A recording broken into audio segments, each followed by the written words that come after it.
Benny, how's it going? It's going, Dan. How are you? I'm doing pretty well, pretty well.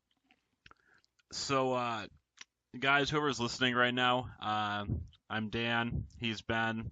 Um, we're just gonna talk a little bit about some different e-fetting stuff tonight. We got a few different topics we're gonna go over, and I believe Ben had something he wanted to start out with, so I'll let him take it from here. Absolutely. I think one of the things we get, especially people who have ran feds and people who have been in feds for long periods of time that are committed to it, are how to address role playing issues as far as different versus different versus different opponents, as far as somebody's style versus your style, and when to maybe make the change as far as when is somebody pushing you, when are they beating you in a match when you still have a chance to respond. You say you've done a role play, they responded, and they're pushing your style, they're maybe countering or talking trash in a way you've never seen before. Maybe you're a great trash talker and they're hitting you with a lot of story, or you're a great story writer and they're hitting you with a lot of trash talk. And based on the criteria of wherever you are and how it's judged and stuff, you realize that you need to maybe change your game, or maybe double down and really strengthen up what you're trying to do to make it even better. So just kind of where that line is and how to kind of decipher that when you're either writing or video RPing or whatever you're doing as your form of response. Yeah, I know that's always been a tough thing for me. What about you, Dan? Well, to be honest, lately I've been competing in a lot of feds where it's just like one role play versus one role play, so it's not like the back and forth stuff that I think that like maybe you and I would have seen a lot more of back in the day. I know that for instance, like XWF does a lot of the back and forth stuff, and there are some other feds out there like that as well. But lately I've been doing like the one-on-one stuff. But I guess if I was doing the two, three, four RPs a show type of thing, it really depend on if I felt like the guy was actually pushing me or not. Like there are some guys who are so unique and different that they almost kind of force you to kind of play their game at least a little bit. Um, but like me personally, I'm fairly confident in my abilities, and I tend to just kind of stick with what I know usually. Um, but recently, like for instance, I was in a Fed called UCI, and there's this one gentleman there, and he role played a character named Zombie Mick Morris or something like that. And he was like the character is essentially like a coked out, like drugged up, like I guess zombie, for lack of a better term. And he just like cruised around and like said all these like really ridiculous things. And he had these combination role plays where like he'd set the scene like in writing and stuff, but then a lot of times like his shoot was like an audio shoot. And I've never seen, I've seen video role plays, I've seen audio role plays, I've seen written role plays, and this guy was kind of combining all that stuff, and it was very different. It was very unique, but he was a great shoot writer, and I felt like he lured a lot of people into trying to compete with him on shoot, and they just weren't going to beat him because he was just so far out there beyond what most people are used to dealing with. I felt like he just kind of dragged him down to his level and beat him with experience, sort of deal. Um, but you've got to have some more thoughts on it. You said you had trouble with it. What types of troubles have you had in the past? Well, I think it's certainly, I mean, obviously you kind of evolve as a role player. When I first started, I think I tried to do promos in general role plays more like you would see, in actual real wrestling, as you would see, back then it was more like WCW and the way that the wars were going. So I would try to constantly think of ways where I would be in a setting, I'd be backstage and I would try to set up a scene and maybe have an interview and do things of that nature. And then people would push me out of that comfort zone where they would start attacking me in ways I'd never seen before. Kind of like you're talking about, combining media is a really interesting one because you really have to be well rounded to, one, understand what's happening to you as far as the way they're attacking you. Like, if you're a good writer, like you're talking about, and people are coming at you with really cool written stuff, and it's well written, and it's got good character development, and then they're shooting at you in an audio style. That's one I've never encountered, and that's a really interesting one that I hadn't even really considered. But back then I would say it would be more along the lines of pushing you out of a comfort zone, forcing you to re-examine the way you're writing if you really do intend on competing in that match in a serious manner, whether it be for, a title or whatever. And obviously when you get into title matches in any major Fed, like these people are talented, they've been doing this. And that's how they got to that point, and they've got the commitment, and they've kind of got a system down of things that they kind of want to try. And some characters are very unpredictable, and other ones are extremely predictable. Just as an example, more recently in XWF, I've had a feud ongoing for a while with a gentleman that goes by the name of Chris Chaos, who was the Universal Champion, which is their main championship. I took the Universal Championship from him after we were tag team partners in a tag team called Iconoclast as the Radical Gabrino. And we were, supposed to be like the two main guys and kind of the icons and, taking over the place. And then, of course, what usually happens in Fetting, and of course, it's also part of what we wanted to happen, is kind of a storyline between us is, of course, the world title gets in the way when you're like the two top dogs and you're trying to become a tag team and all this stuff. So then we started kind of going back and forth and pigeonholing. We had done joint RPs together, all this stuff when we were trying to build up to all the team stuff, and we had really kind of fabricated this whole story about how we were these kind of these off collar humor friends, and he's kind of more serious and I'm kind of more silly, but we're both really good at what we do, and we both have very different styles. I'm more where I use a lot of different types of formatting to tell a story, and he's more straight. I'm just going to write stuff on a board. And he's got his own style about how he likes to set up his scenes, and he uses his escort Jenny Mist or his wife in story that looks like Alexa Bliss, and he looks like Edge, and so he had all these elaborate things that he would try to throw at me. So we had a singles match, and he beat me because I was not prepared for the level of length, the level of words that he threw at me. And I just wasn't expecting it based on the stuff that he had done when we were together, and I hadn't really seen a lot of his stuff before I got to the Fed. But he was a rising star there. Obviously, he became champion and stuff, and there's a lot of good competition there. So it's not chump change to become champion in a Fed that's been around for 20 years. And so he threw some stuff at me, and then we had a triple threat match with another really good guy who was the reigning TV champion, and he was in a match with us. It was on a cruise ship.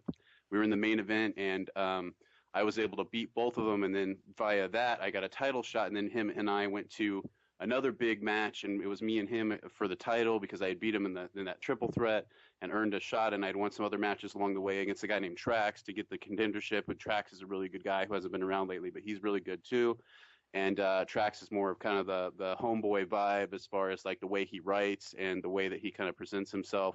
And that was another difficult challenge that I had along the way up that ladder to try to get back to this guy and prove like, hey, now we're kind of 1-1, and now I kind of want to one up you.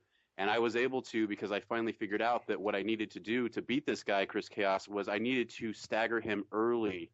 So in the matches we're talking about, as far as like you're talking about like, doing Feds where it's like 1 versus 1, this was more like it was unlimited. It was more like a pay-per-view where it was unlimited. So I could go back and forth with him as many times as we wanted to.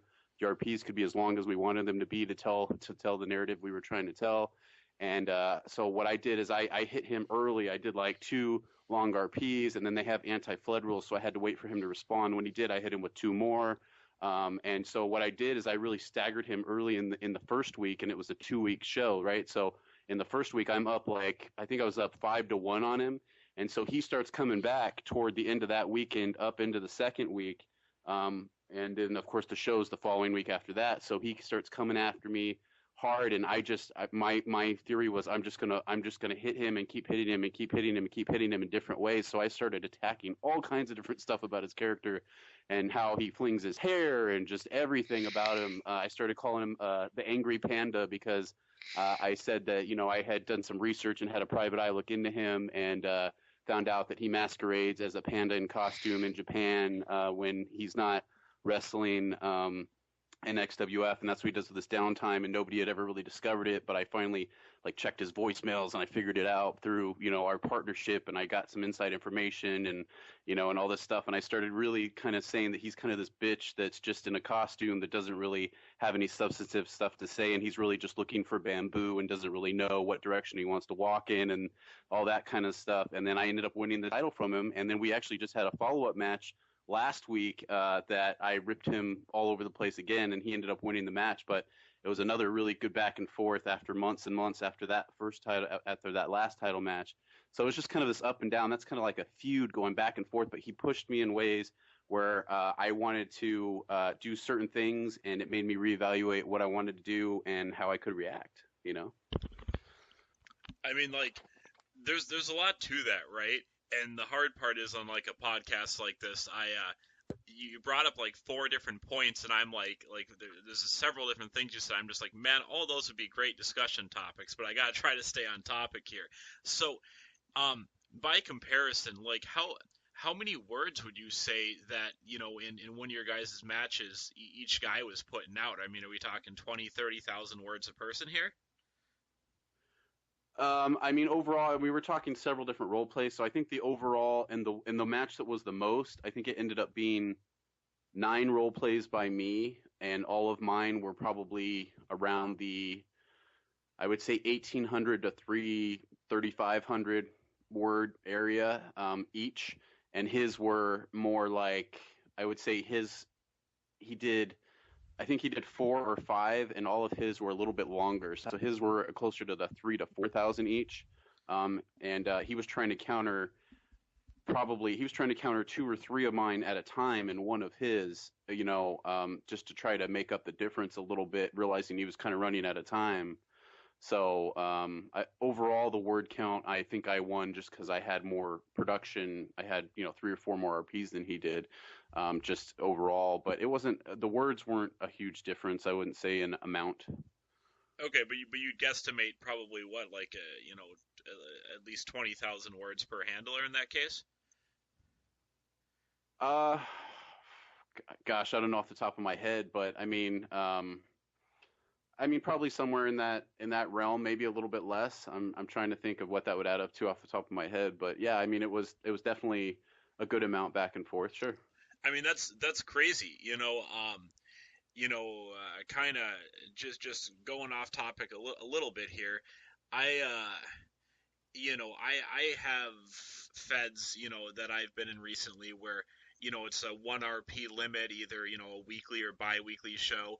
And some of these handlers are struggling to put out, you know, even 2,000 words, let's say, in a 2 week period.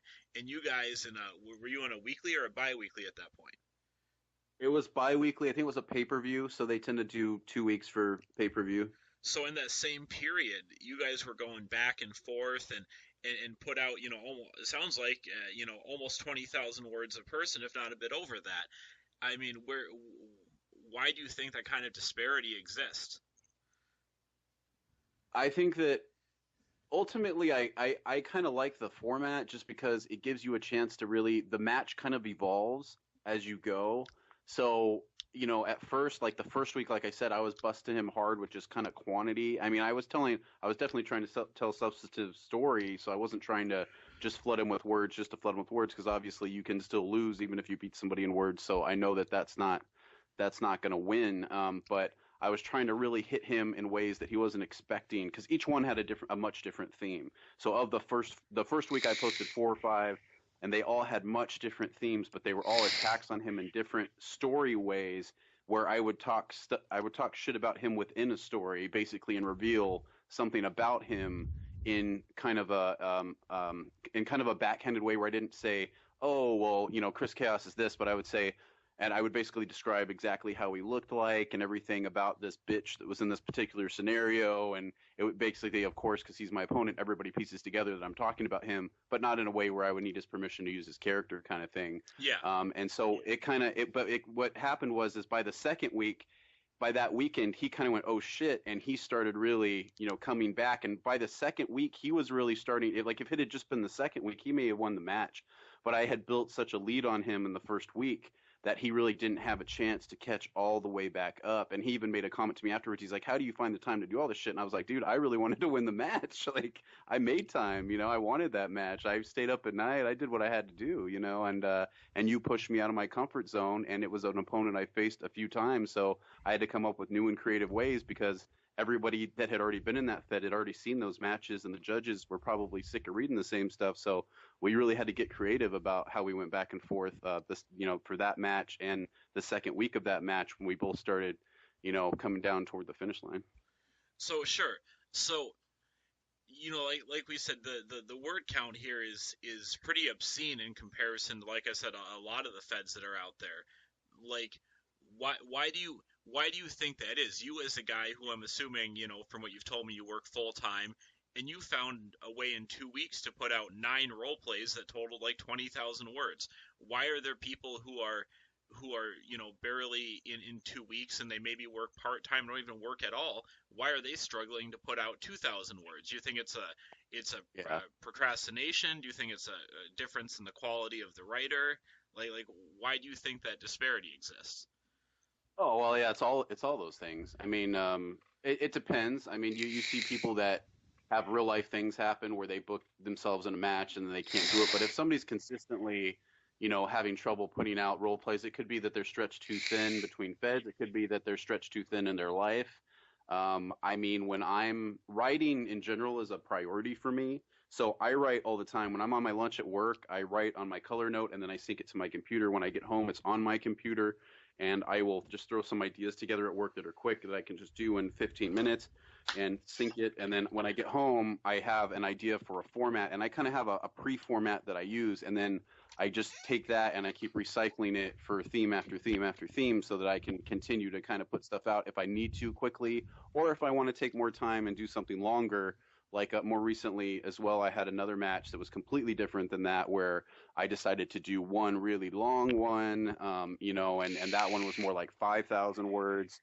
For me, 5,000 words is a lot in one role play because I prefer to kind of diversify the way I'm hitting somebody because I'm always kind of thinking, if they do something I don't expect, like if I was them facing me, what would I try to do? And so I try to kind of come at it from different angles. But with a lot of people, they don't think of it necessarily creatively like that. They'll think of it in a fed just as far as like, oh, this guy's attacking me, he called me a bitch. And a lot of people get discouraged. And I'm sure you've seen that a lot, Dan, where people get discouraged. You put up an RP, like you're talking about one versus one. If you put up one, 10,000 word RP because you can only put up one and you got to make your one count. Then the other person might read that and be like, I can't beat that. And they might get discouraged. But if you have a real baller that you're going up against that's really confident like you are in what they do, then they take that as a challenge and say, hey, you know what, I can one up that, or at least I'm going to do my damnedest to try. But yeah, making time in life for writing, is definitely a personal choice, and you have to squeeze other things out sometimes. Some of these guys, maybe they're playing video games, maybe they're doing different things. Maybe they just have a lot going on in their life, and fetting's not a priority, but they don't want to leave it completely because they love it. But sometimes, it's better to take a break than to not show what you should be showing if you're really committed to it against other people that are. Yeah, absolutely, and I totally agree with that. I was out for like 10 years, and I always thought about it. And once in a while, I'd find a random fed that didn't look half bad, and I'd make an application, and I'd think about clicking like submit, and I'd be like, man, I don't really have the time for this right now, or I'm spending 12 hours a day on this video game. Like, I don't have time for this. And sometimes I regret that, but other times, like, I felt it was real good. Like, 10 years is a long time, and I'm not suggesting anyone takes a 10-year hiatus. But sometimes taking 6 months, a year off, and just doing something else, you come back and you find that you love it more than you did when you left. It's Yep. absence makes the heart grow fonder or some shit like that, right? Yeah. I did the same thing. Literally the same thing. I mean, I fed from I think 97 to about 2005 or 2006, and I didn't get back to it. I mean, I had kind of seen like people send me links and stuff and I would go look, but I never registered or even like really thought about doing a character, even though I already had some characters. I didn't think I would ever really entertain it again. And then at that same time, other parts of writing started picking up for me as far as doing, scripts and different things and poems and just all kinds of different stuff, and really being encouraged, whether it was by a girlfriend or by a friend or by a teacher or whoever, to keep doing it and to not, let it go. And I kind of realized through all that stuff that the one constant in my life wasn't the girlfriend, wasn't the teacher, wasn't that friend necessarily. It was the writing. So that led me to different avenues of writing. And then in 2000, late 2016, almost a year ago exactly, actually, I joined XWF because I saw it. I was actually looking for a Fed. I had just broken up with another girlfriend, had a lot more free time and a lot more money to not spend on her. So I was like, I want to pick up a hobby again and do some different kinds of writing and push myself in different directions. And then it became XWF, and I'm so glad that it did because it pushed me to do so much more writing, and now I get comments a lot from guys that are there that tell me like, hey, you've inspired us in so many different ways, and now we want to try different things and stuff. And I'm like, dude, that's what it's all about. Like, it's not even about whether I win or lose the match. It's about, I mean, I want to win, but like at the same time, it's like, I'm competitive. I'm ultra competitive. I've always played basketball and sports and different things, and I'm definitely a very sporty person, and that gets in my writing too, where I'm like, I want to win. I want to find a way to beat this guy in a way that he just doesn't see it coming, even if he thinks he does. And even if I don't, you try, and trial and error is half the battle. Failing is part of succeeding. If you don't fail, you don't know what it takes to succeed. So it's important to fail and not quit. And I think that we maybe in our 10-year hiatuses when we were focused on other things in our lives, maybe we lost sight of that for a little while, and maybe now that made us better this time around. I mean, absolutely. It's like I said, coming back, it's been really great, and I've always loved writing, but I don't think I've ever loved it as much as you have. Like the way you talk about it, you're obviously very passionate about it, and I don't know if I've ever been that passionate about it. I enjoy it. And for me, this time around, what motivates me the most in fetting, I mean, outside of the normal stuff, like don't get me wrong, like I like winning, I like people saying I'm a badass or whatever. I like you know helping people out or giving them pointers on what they can do to improve.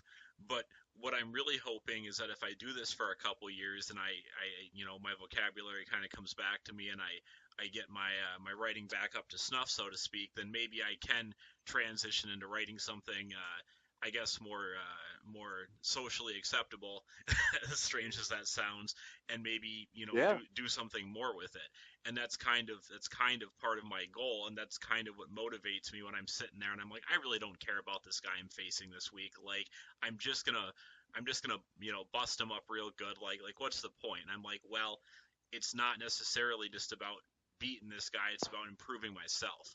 You know, and that's a big motivation for me at this point. Kind of transitioning into something. I mean, it's kind of the same topic, so it's a little bit different. Why?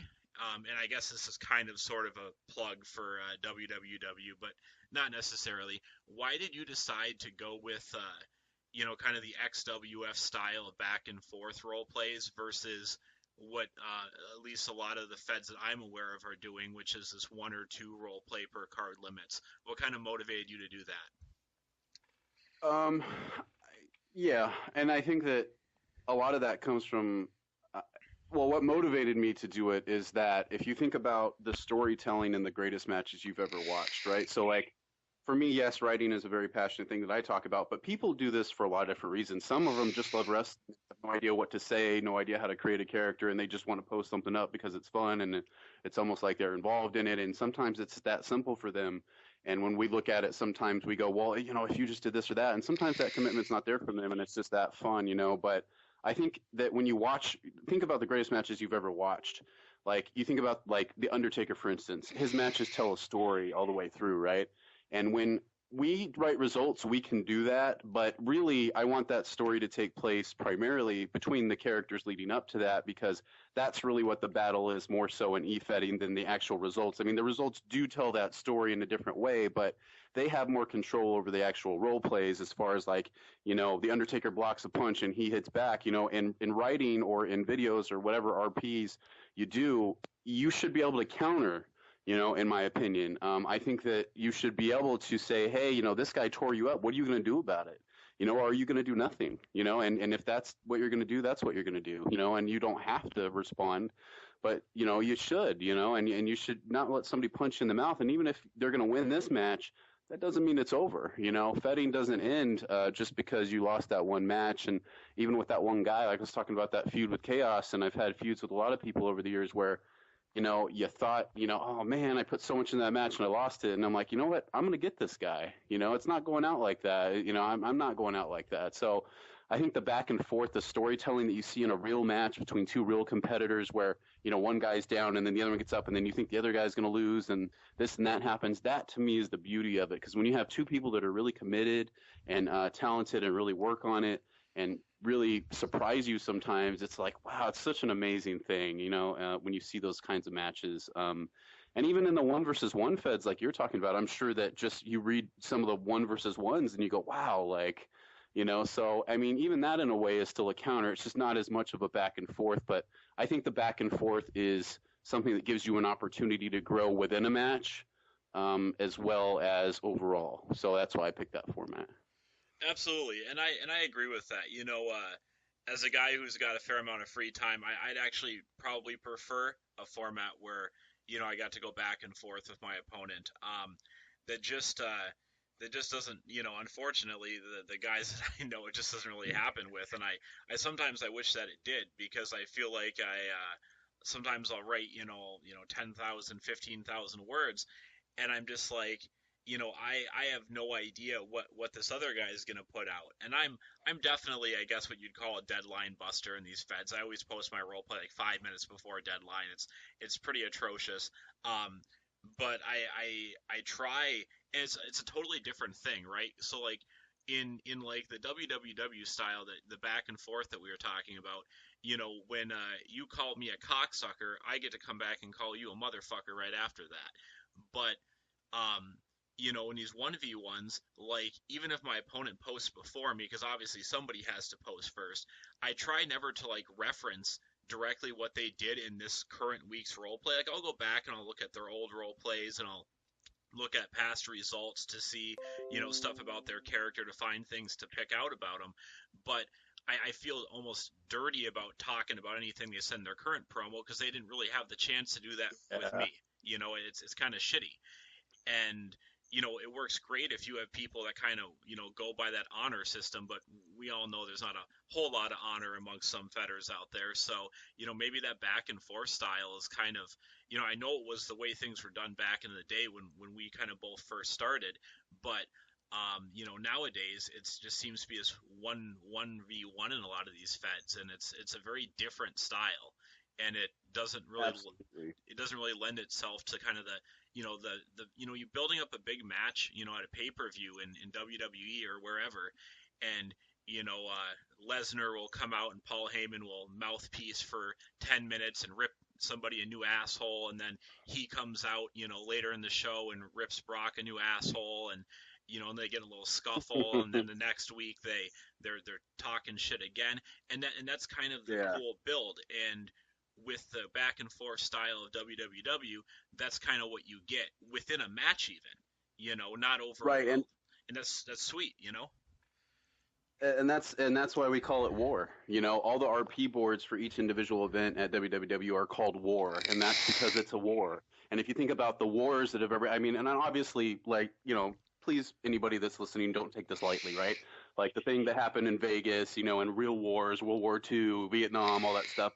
Obviously, we know we're not in a real war, okay? So don't go there, right? But we're talking just as far as what the concept of what we're talking about is, right? So a war is something that typically goes back and forth, although it doesn't have to. I've seen matches where you can go back and forth and somebody gets slaughtered. And that happens in real war sometimes too, where one side just doesn't have the troops. Think of 300, or whatever the case may be, even the media versions of war in the movies and stuff where, you're thinking about all these things and somebody gets slaughtered, or it's an underdog story. And that really happens in e-fetting. There's times where they put somebody up that you're like, that guy's going to get his ass whooped, and he wins. And that's what I love about it, is you really don't know. It's really about the commitment, but you never know. One of the things about the kind of fed that you were talking about being in, the 1-versus-1 stuff, going back and looking at previous stuff, as much as I would love to imagine that the people running those feds are so invested that they really take the time and energy to know all the references you can make about previous results about a character, about previous role plays about a character, I don't trust that the judge has read all those things and understands all the references that you could make in your role play about those things. And to me, if I'm going to write, I want to know that it's based on the stuff that's happening right now. And it doesn't mean that any of that stuff didn't matter, because it all led up to where you are, just like anything does. But it's more important to me when I'm sitting here going, hey, you know what, guys, you know what we're judging right now? You did three RPs, you did four, and we're going to judge those. And if the three beat the four, that happens. If the four beat the three, that happens. But we're going to read them and we're going to look at a criteria. We're going to look at the trash talk versus the trash talk. You're going to get scored, up to 20 on those criteria by, one of three judges. We're going to combine the scores and we're going to be able to let you know exactly what happened so that you can improve and know exactly what we're looking for. And if we make a mistake, that's fine because we're willing to evolve. We're not going to give you this crap about, a lot of feds that we've seen over time, Dan, where you go, hey, what happened there? Oh, well, that's just the way we always do it. Well, I'm sorry, but that's not a fucking good enough answer for me to invest 20 hours a week in this shit. It's just not. And I could go do something else. You could go do something else. So that to me so we need to narrow that focus and narrow that war and that competition, that challenge down to what is the brass tacks of why we're doing this and who's really winning that battle. And if you are getting your ass whooped and you do nothing about it, what does that look like? And not only that, but doing it that way will not only improve the role player by letting them know, hey, consistently you're getting beat on, overall quality. Consistently you're getting beat on the fact that you only do story and the other guy is just destroying you in trash talk and he's doing story, or vice versa. You don't do any story or character development and you just talk shit the entire time and it's not even in a setting. You just open up and start talking shit. And that can be effective, but you're probably not going to win, if a guy did five against you that are doing a little bit of both and they're more effective overall because you find out about his character. What did you find out about that character that you didn't know before? It doesn't have to be one specific thing. Obviously, all characters are different and you can learn about them in all kinds of different ways. Or some characters, there are things that you learn is that there's nothing to learn. But we need to know that. We need to hear that. We need to see that, read it, whatever medium it comes through. We need to know it and be able to look at that. And then it also will make your judges better and more consistent. There's a few things about that, too, that I wanted to mention to you guys. First of all, judges should rotate, okay? And there's a lot of reasons for that. You should not judge one person's match week after week after week after week, one character. You should not judge the same character week after week because there's a real thing called reader's fatigue. Right? That person writes in a certain style, uses a certain dialect, has a certain pattern to the way that they speak, which comes across in writing or in a video RP, right? You get tired of hearing the same shit as a person, and just naturally you kind of build up a tolerance to it, just like anything that you do in your life, right? So you need fresh eyes, you need fresh eyes. So for me, even as a Fedhead, to say, hey, I'm going to judge everything fairly myself all the time, 100% of the time, would not be realistic and would not be the right commitment to make to people. And it wouldn't be for anybody to do at any Fed. And I've seen people try to justify this to me at other Feds I've been in and say, oh, well, that's just the way it is. And it's like, no, it's not the way it is. And a lot of those inspirations that go against all that stuff is what we're talking about creating here, where we're going to take all these stupid Fed ideas and show you that if you really want to commit to something and you're really committed, and if not, and you like that kind of shit, go do it.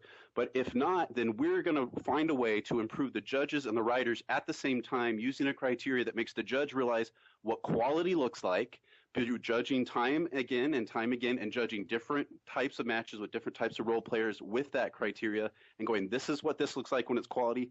That's what that looks like when it's quality trash talk. That's what that looks like when you have good punctuation. That's what that looks like. And this is how much it counts for. And that's how much that counts for. And you do that for a year and suddenly you can pretty much tell when you read something, right? But without that, everything's opinion and it's hearsay and it's not really fair because everybody has natural biases toward their friends and toward other things and certain types of writing. I tend to go toward more serious writing.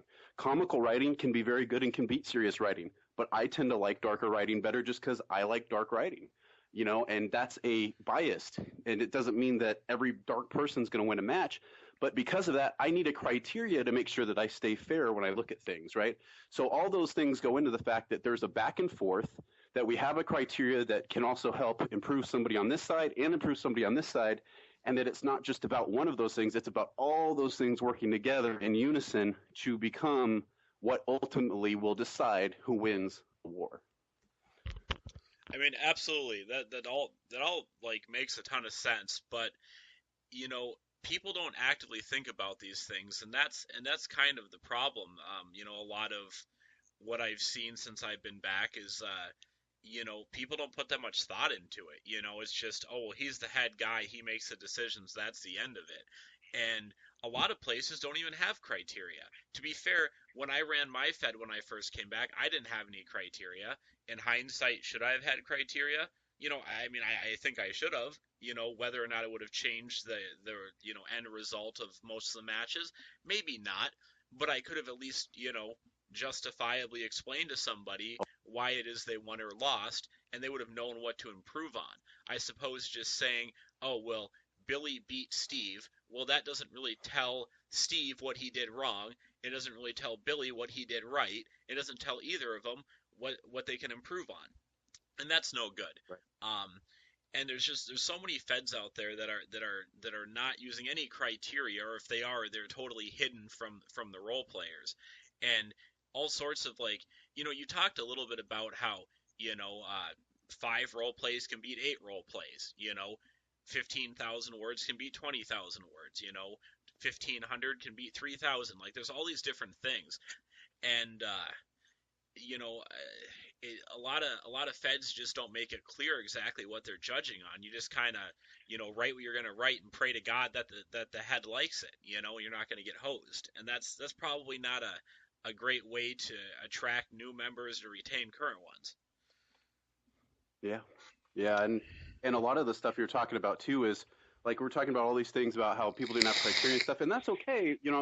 It's just like when ECW started, and it was one way, and then it became kind of something else, and then ultimately you started competing kind of with the big boys before it eventually collapsed, and then Heyman became the mouthpiece for Brock Lesnar, where we have to hear him eloquently talk for 45 minutes for some reason every Raw, right? So I don't, I think that the thing that people are afraid of, it's the same thing with a lot of things in life, is people like what they know, and they're used to. Right. So when there's a Fedhead, people think like, oh, this guy's like the Vince McMahon and what he says goes. And it doesn't matter what we think. Right. And to an extent, like if somebody makes a final decision and it's their Fed, yeah, that's the final decision. Right. But if you are not willing to like this is the whole point of what all of this is. Right. Is like it's time to change. Right. It's time to change the game.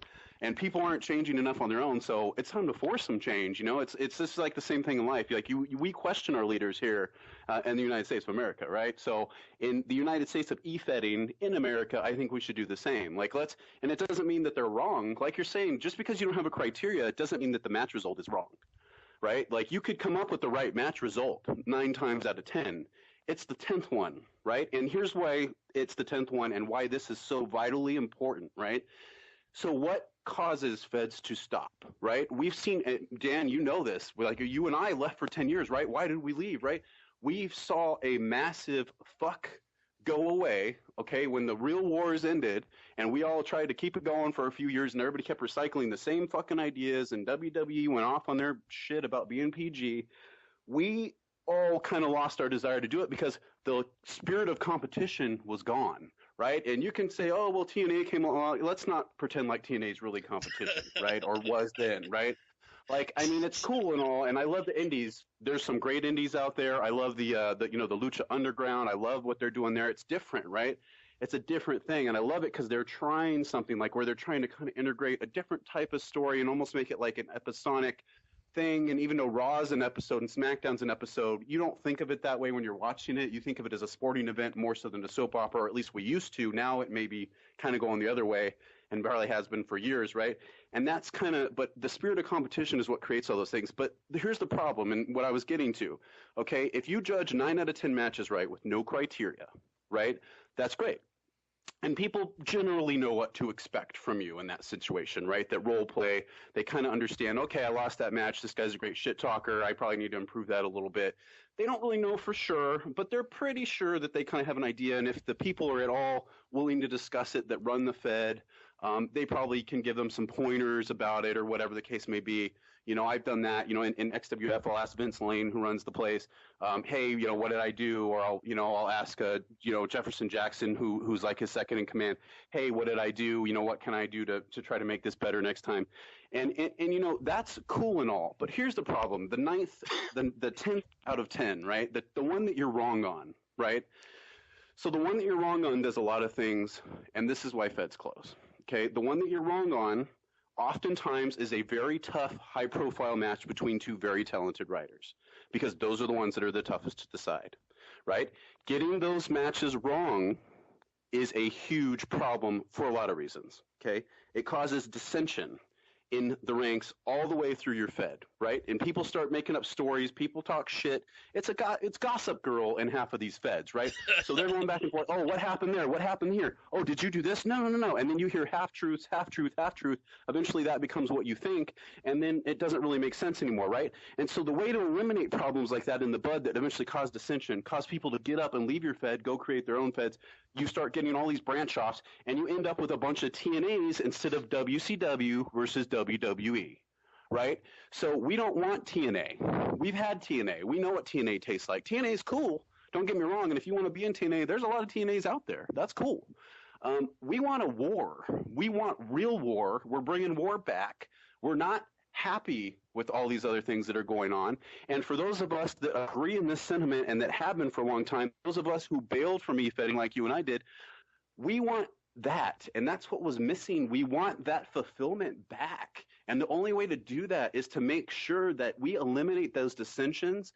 And then not only do we eliminate them, but we go even further and use all this new social media, that we use all these new avenues and all these links and the way the internet has evolved and the way the world has evolved, and that we tell a new narrative about a Fed that can be not only vicious and amazing matches and that we can get 9 out of 10 right, but that we can get 10 out of 10 right, and that we can tell you why we did, and that if you have a problem with that, we can make sure that we address it, and that if it's really a problem and that we really got that 10th one wrong, we are willing to change with you and not just put a line in the sand that says that's the way it is.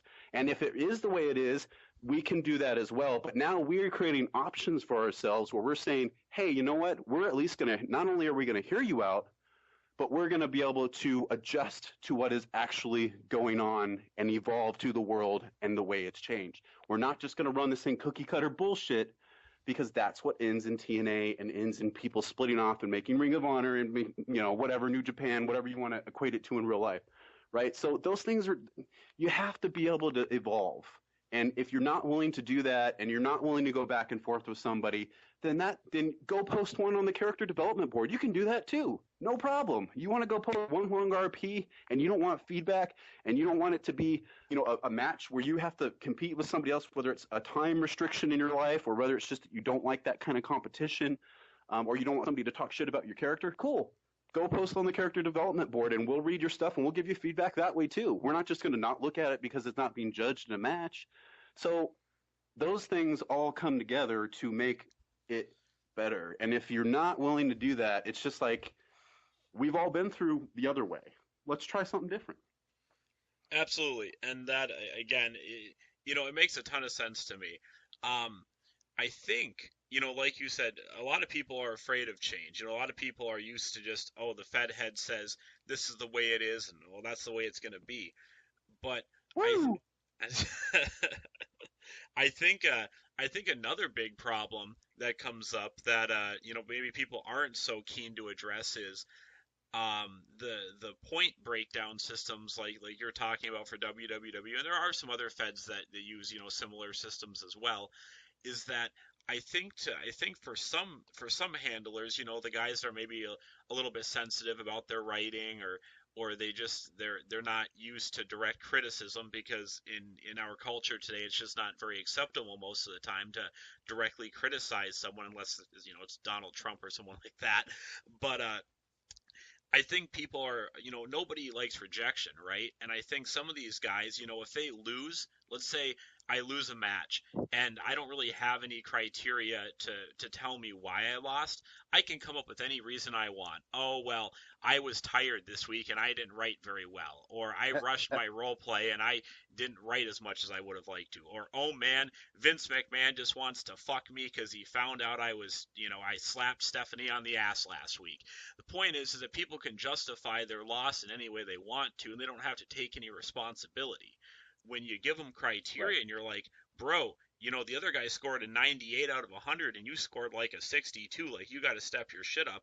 I think some people are scared of that. They don't want that information because it either offends them, or it makes them feel bad about themselves. How do you suggest people kind of get used to that sort of feedback, who really aren't used to it and maybe are a little uncomfortable with it? It's honestly, it kills me how amazingly simple it actually is, right? So here's what it is. You trust us. And the reason you trust us to tell you the truth is because we don't fuck you.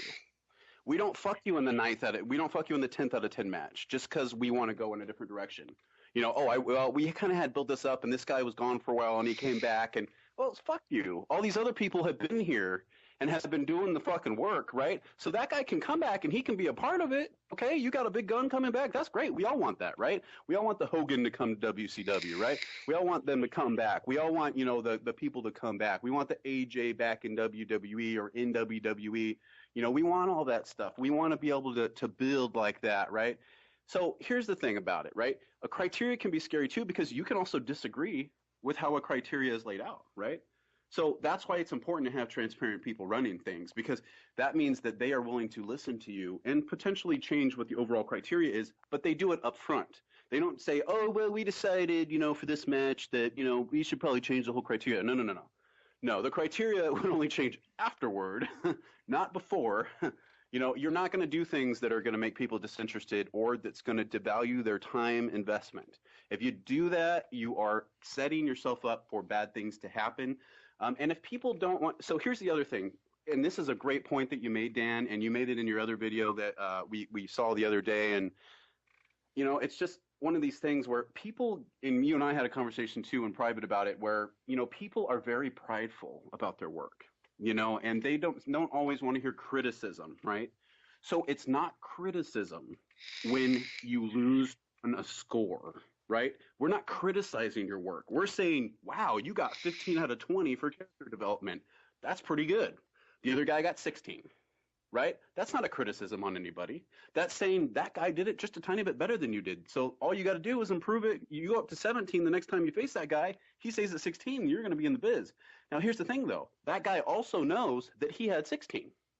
So he could also try to up his game in that to try to go even further, knowing that you may try to top him since you lost based on character development. So now we're creating a competitive environment where you're saying, oh, shit, like this guy knows how he won that match. Is he going to sit idle and just do it again because he thinks he can beat my ass? Now, my guess would be that if he beat you by a substantial margin in one category, that he probably would, because a smart person might do that if they intended on winning. Now, some people don't fed that way. Some people just say, hey, you know what? I just decided to do one really funny role play. I didn't give a shit about anything else. And that's fine. Just don't expect to get high scores in other areas that you didn't address, right? So if you want to do that, that's totally cool too. And if your opponent doesn't do it either, and you both get kind of low scores, but somebody's still going to win the match based on the scores, right? That's 3 different judges looking at that match, and you're getting 3 because 1 is not fair. Okay, so one judge is not fair in any circumstance. You could be anybody with any kind of experience you want. One judge in a match is gonna not ever be fair. You have to have at least 3. There is no way that you could judge a match fairly with one person, maybe 2, but definitely at least 3. And that's a fail-safe. It's a fail-safe. And if people will check their pride at the door when they get to a Fed and be willing to trust that the people there are legitimately there, there's no reason for me. We're talking about how much I work, right? We're talking about how much I write other things, right? There's no reason for me to invest this kind of time to screw somebody. There was no reason for that. I got better shit to do. I don't need to do it. I want to change this shit and create something that everybody wants to be a part of, and the ones that don't, cool, I understand.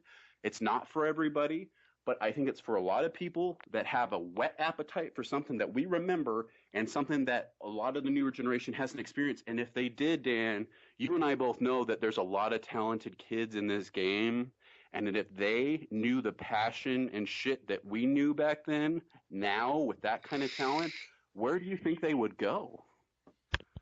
Well, the hard thing to say about that is I think there are some talented young people in Fetting today. I'll give a shout out to my boy Logan. He when I first met Logan, probably about 6 months back, he was writing a few paragraphs. It wasn't anything to call mommy about. And more recently he's been working harder and he's been putting out longer stuff, including more character development as role plays rather than just saying like I'm gonna beat your ass and shit like that. and he's been getting a lot better, and he's a smart guy, and I know he is. And you know, for instance, he's decided to sign up with WWW because he wants to be judged fairly. He doesn't want to lose matches that he promoted for and the other guy didn't. This doesn't make no fucking sense. So I do think That's there's absurd. That's absurd. it is absurd. So I do think there's some good young talent out there, and just watching him improve over time tells me that. And there are some other guys too. I won't get into it, specifics too much, but what I think part of the issue is with the younger generation in Fetting right now is a lot of them are going with the video role plays, and that's become real prevalent. I've looked at some of these Facebook groups recently, and some of these video feds have, 600-700 people in them, and I'd say at least 30 to 40% of those people Oh are yeah. somewhat active on one of their, I don't know, 4, 5, 6 shows. Some of these places have. I mean, I don't know if you've heard of iWrestling. It's probably the biggest video fed out there. They actually storyline everything, so it's a little bit different than what we're used to, I think. But There's one called a Shadow or something. There's like a Shadow or something too. I was looking at that has like 30 guys and it's straight video. It was pretty amazing to look at. yeah, I mean this IW place, man, they have like 6 different branches, like 6 entirely different Facebook groups, each with several hundred members, and it's crazy. I'm like, well, when we wonder, well, why is everyone we're feting with 30 plus years old? Well, this is where a lot of the young guys are going. Do you think there's any chance to transition any of those guys over to written role playing as time goes on, or do you think, written role playing is on its way out and it's all video from here on out? Um, no, I don't think it's going to be all video. Now, I definitely think there's a place for video, and I think that anybody. So there are a lot of people that from our generation or back even further than that, from the early days of the internet and the very early feds that paved the way for the ones that we started in, that would probably be afraid of stuff like that. So think of like, when you see an old person and they have a phone and they're afraid to use it. There's a lot of those kind of people as far as video and audio go and role playing. As far as people that, and maybe they're checking out now because they're in their 40s and 50s maybe, or maybe late 30s or whatever it is. And they're kind of checking out now and going, hey, maybe this isn't for me anymore. And that opens up a lot of that video stuff too, because now there's more room to even grow further without maybe as much of that dissension in the ranks and people that are that kind of fearful of the technology boost that's been going on and will continue to go on. I mean, it's not a fad. Remember they used to say the internet's a fad? It's not a fad. It's going to change. It's continuing to change the entire world on a continual basis all the time. We are having a podcast talking about this right now. I'm on my phone, you're on your computer, we're posting it on Facebook. You know what I mean? I mean, it's just like, what? Like, it's a whole different ball game. So, I mean, it's just everything's changed, right? And so you have to be able to change with that. Now, that doesn't mean that you eliminate written word because honestly, for you guys that do video role plays, I would really recommend that you do have written word that you're going off of. I'm not saying you have to read directly from a script, but you should probably have some type of outline because some of you guys that do it, you can tell you don't. And dead space in anything is bad, okay, in a competition. Unless you have a very specific character who's all about dead space that people understand, and that's pretty rare. I don't know if I've ever seen one that really pulls that off the right way, right? And even you, Dan, like we were talking about results earlier, and you're like, there's too much dead space in this. It doesn't make any sense, right? Like, why do you need so much dead space? Like, you can tell that story without all that dead space, right? And there's certainly a point to be made there. Like, you can have a little bit here and there, but like, you guys that do the videos, like, you can get really good at a video if you really want to get really good at a video. But you got to invest time in it just like you do writing. And I'm going to tell you something right now that one of the things about the generation that's doing all the videos, and it's not across the board, but there's definitely some of it going on, is that they are too lazy to be writing. So here's the thing about writing. Writing will push you to grow and it will push your vocabulary, right? When you just speak, you're probably not doing that unless you're really doing your research about speaking, right? If you're really studying the dialect of that character, and let's be honest, a lot of you aren't, pretty clear, you're just you, right? Saying that you're a character, right? Okay, when you write it, you don't say this is the handler that I'm looking at, right? There's a level of the realism of writing that cannot ever be captured in a video, right? Because it can be anything and it can take you anywhere, okay? And a video can do that to an extent. Audio can do that even more to an extent because you're not getting that out of character look at the person all the time. And even if your character is, you and you pull it off really well and you're not thinking the entire time, oh, that's a handler, that I'm looking at, it still is breaking the fourth wall in a way where it works in movies like Deadpool, but think about all the movies it doesn't work in, right? And so in Fetting, it's the same idea. So if you're going to do that, you need to invest time in it the same way you would do writing, right? If you intend to be victorious at it, now, if you're only in a Fed where everybody does that, nobody really invests the time in it, and you're just going back and forth spitballing in the video, you can do that. I mean, like we just talked about, there's outlets for that, whether it be the eye one that he was talking about or the shadow one that I saw or a lot of other ones that are out there because it is pretty prevalent now, the videos. We allow videos in WWW. XWF allows videos. There's one guy named Robbie Bourbon in XWF that does writing and videos, and he'll do them in the same match. So like we're talking about warring back and forth, he will war you with a role play that is 3,000 words long and really, really good and really, really funny at the same time about your character. And then he will come back with a video that's 5 minutes long that's really funny about your character. And he's made his pick base in his written stuff match what he looks like, so he pulls the character off really well. So if you're going to do something like that and make it really intricate and make it make sense, okay, but think about it from a standpoint of where other people look at you, right? And they don't know anything about it, right? So you have to be able to convey in a video a setting and all this stuff. And typically, you can't have your guy be in a bunch of different settings usually in a video. I mean, yeah, you could go to an airport and film a promo. You could go at home in the office, film a promo. You could go outside in the backyard, you could film a promo. You could find a real wrestling ring and film a promo. Like, those are all really cool things, but they're only part of a whole. And if you're missing the other parts, you got to make sure that you're going to do that. And it's really, really hard to make a whole solely in a video or a series of videos. Now, that doesn't mean it can't be done, but I'm saying that you're not going to be able to take me to the places I can take you writing. Now, I can do a video too. I mean, and I could probably try, maybe compete in one of those feds. And there's ways to improve in videos, and we're open to addressing all that kind of stuff too in WWW and Feding worldwide. They should be. I mean, it's something that's definitely not going away, and it's something that shouldn't go away. It's another welcome media, but is it really where things are ultimately going to go as far as the kind of competition we're talking about? It's kind of a different type of competition if you're doing only videos, in my opinion. I mean, I totally agree. One of the biggest problems with videos, and I'm sure a couple of guys are going to hit me on this, are like, oh, well, you're not a video role player, so you don't understand. And then that's fine, everyone's entitled to their opinion.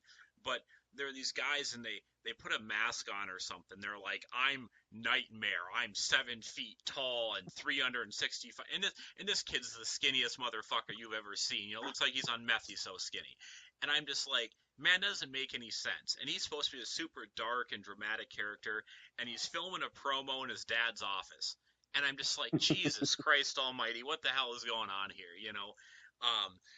It's crazy. Like, I've seen some guys who do pretty good video stuff. There's a guy who recently retired, Fatih. He's a normal guy from down south, but he converted to Islam. And he was still really into e-fetting, And towards the end of his tenure here, before he just retired, he was going out and he'd do promos at his mosque. He'd do promos at the supermarket talking about, the corrupt American capitalist government and stuff, and how they hose the people, and it was really neat because like he kind of knew what he was talking about. He had good dialogue. Obviously, he'd spent some time preparing, maybe not word for word he was going to say, but like a basic structure, and it worked out really well, and I really liked it. Unfortunately, I don't really think he got a super fair shake because no offense to the enlightened people in Fetting, but there are some backwater guys that are still around who, oh, that guy's a Muslim, I don't want to listen to anything he's got to say. And that was unfortunate. Right. But I think the dude had a really cool idea, because he kind of based his character off himself. He didn't try to go too far away. He just amped up his natural personality, which is time and time again what a lot of the best wrestlers have always said that they've done and they've been successful with. Just their own personality turned up to 10. Yeah. But so I guess probably enough about the video stuff right now, because I guess I'm not well versed enough on that kind of thing to go too deep into it. It's what it's also extremely hard to judge. Judging videos, like you're talking about like a guy in a mask vest, a twig, talking about being a 300-pound, 7-foot guy. I mean, it's you're breaking character basically, and even if you're not, it's almost impossible for a human being to watch that and not think otherwise, even if they want to give you credit for what you're doing and trying to do. And how does that compare to the other person that may have pulled it off a little better? Are they judging your content for what it is at that point, or are they so lost in the fact that it doesn't match up that you're not getting a fair shake anyway? And if it is, then is your time really being invested in a way that's going to be successful?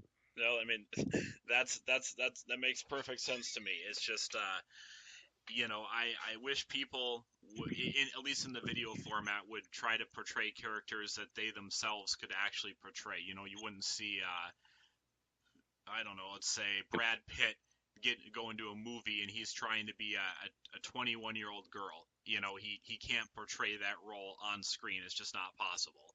So why people are trying to do that in video fetting doesn't make a whole lot of sense to me, but it's still going to happen.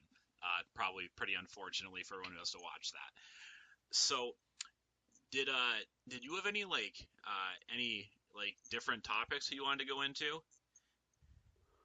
Yeah, absolutely. I know that some of the people that I've talked to recently have talked to me about different types of character portrayals, just as far as what kind of characters should I pick? What kind of things make sense? And I think it's so hard to answer questions like that because it's such a personal decision, and I would never want to tell somebody how to build a character that they have or have had in mind for a while, because I know when it goes in me in that same way when I'm thinking about a character, it really evolves from kind of a seed planted to an idea, and then I think about kind of the idea.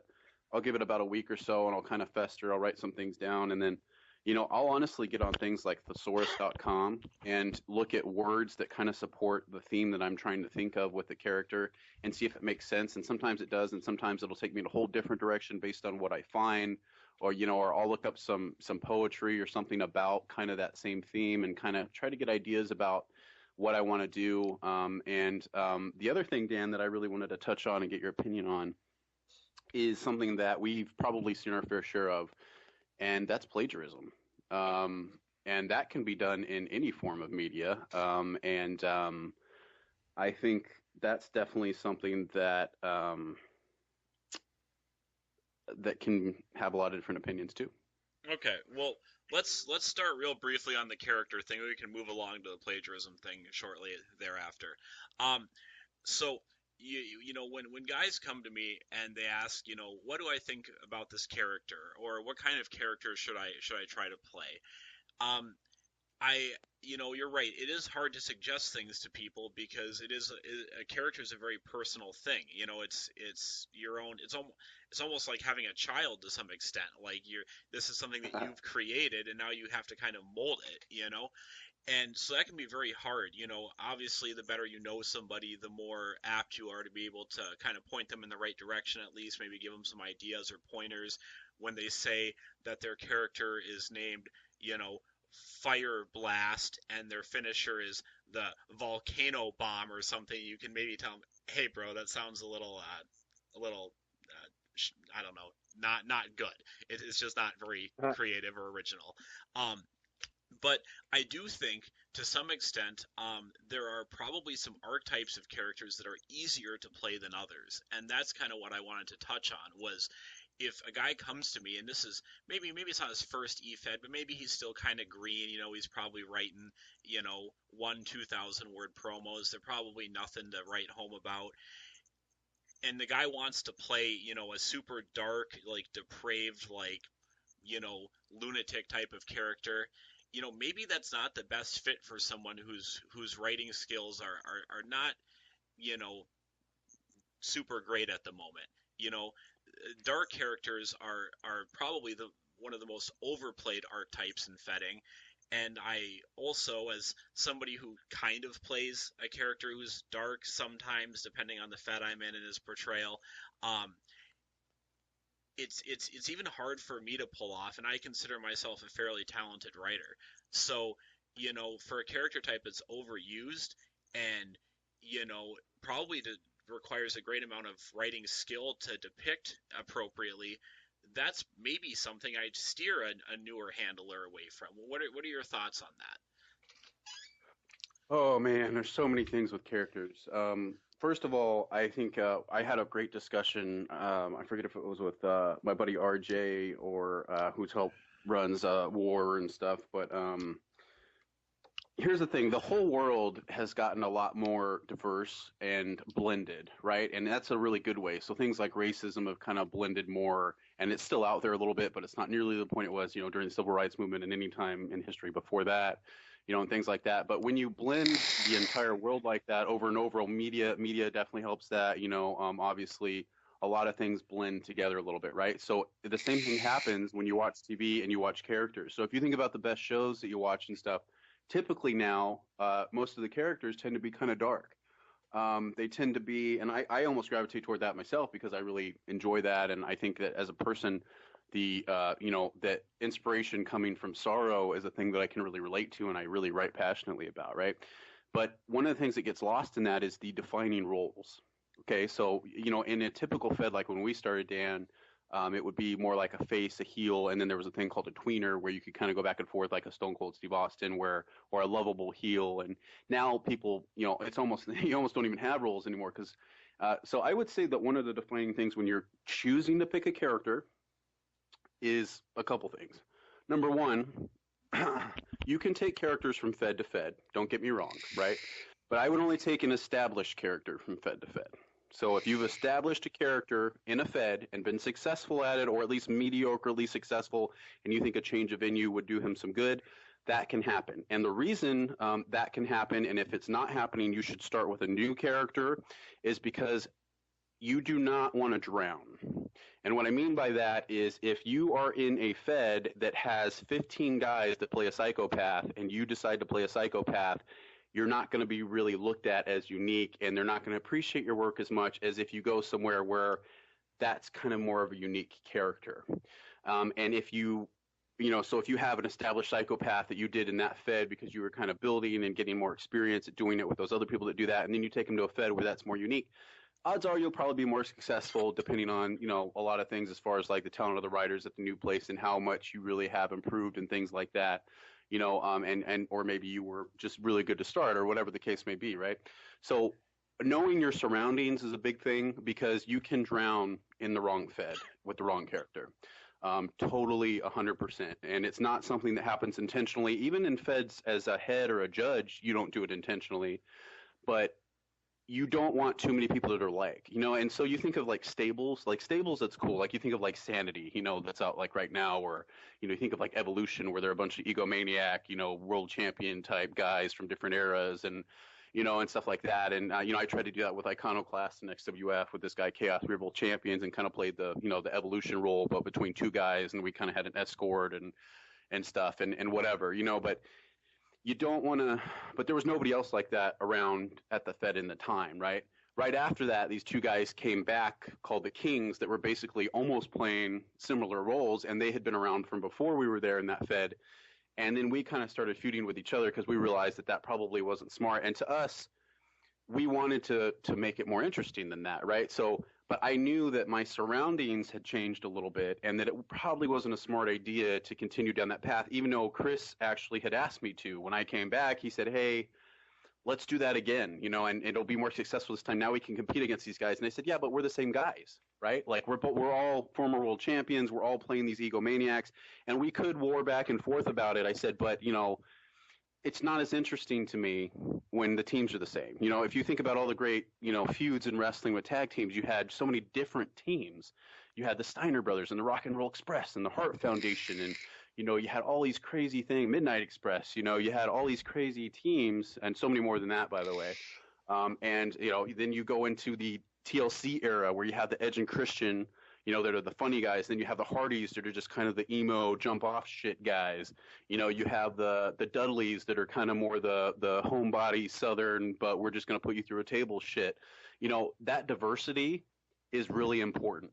And if you're building a character, you have to understand your surroundings and to just commit to one thing and say, that's what I'm going to do. If you're going to do that and you're committed to that one character and you're saying, that's what I want to play and that's what I'm good at and that's all I really want to do, be in a place where it's valuable and make sure that that's happening before you do anything else to that character. Because if you don't, you're going to drown. And in a bad way, where you're going to be very frustrated that your success isn't coming up as much as you want because you're in such a scenario with other people that do the same thing, you know? Absolutely, and that's something that I've seen. When you have a Fed that's it's happening in a Fed I'm in right now, and I won't name it because I'm going to reference certain people. I don't want them to necessarily know exactly what I'm talking about, but in a Fed I'm in right now, there's a stable of guys that are kind of playing the darker characters, and I'm a part of that, right? And we're for the most part pretty dedicated, long term, well spoken type of guys. We role play pretty well. Our character development's pretty good. We kind of have a unifying theme in the stable and whatnot. But then there's a couple other people that are, I guess to put it nicely, lower down on the card, who are trying to pull off the same thing. And guys, like maybe this would work in a different venue, but when you're trying to play this dark style, maybe Undertaker type character, let's say, and you're doing it at 1,000 words, in a one role play, per card format, and guys like me are churning out 7, 8,000 words, in comparison to that, and the quality is just vastly different. That might not be the right venue for that character. You know, if you think you can do it better, I think you should go for it because I'm all about the competition. But if you know you're outclassed, sometimes it's just time to trade in for a different model and try something different. I think that's very important.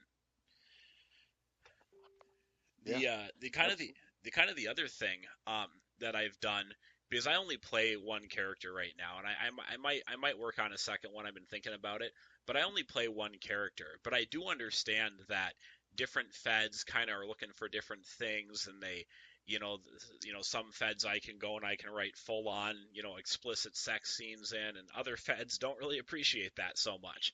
But Huh. with my character, what I've been trying to do is the common theme that he has kind of everywhere he goes is he's kind of an enforcer type character. He can definitely put on a title if he had to, but it's not really his point. His point's kind of to look out for other people who he's affiliated with who may have a title, and he kind of blocks other guys from coming and getting that title shot or whatever. And in one, in the past three feds I've been working with here, one fed he's a super dark, like depraved type of character, and in another one he's kind of a corporate, like he kind of works for the owner, and kind of does what he's asked. And then in another fed he's kind of like protecting these I don't know if you'd call them renegades or freaks or punks or whatever, but he's kind of like the voice of the voiceless, so to speak. He stands up for these guys who have some problems and shit, but they're still trying to carve a path out for themselves. And that's kind of how I've been able to use the same character in different places, is just like a wrestler would in an indie fed. Christopher Daniels may be a heel in Ring of Honor, but when he goes to New Japan, he might be a face. And he might portray himself not completely differently, but with a different angle to kind of change things up a little bit, or just based on the necessity of where he's at, and what they already have there. You adapt. And if you're gonna bring the same character to several different feds, I think you need to have a character that's adaptable in some way, because if you're trying the same thing that works at one might not work at the other two or whatever. So that's kind of Yeah. what I've been doing there. Um, have you ever had that? Do you mostly just like make a different character for each fed you go to, depending on what you think is going to work there, or have you ever like tried to bring over a character and kind of change him up a little bit to see how that works? Absolutely. And not only that, I've done different incarnations of the same character in the same set.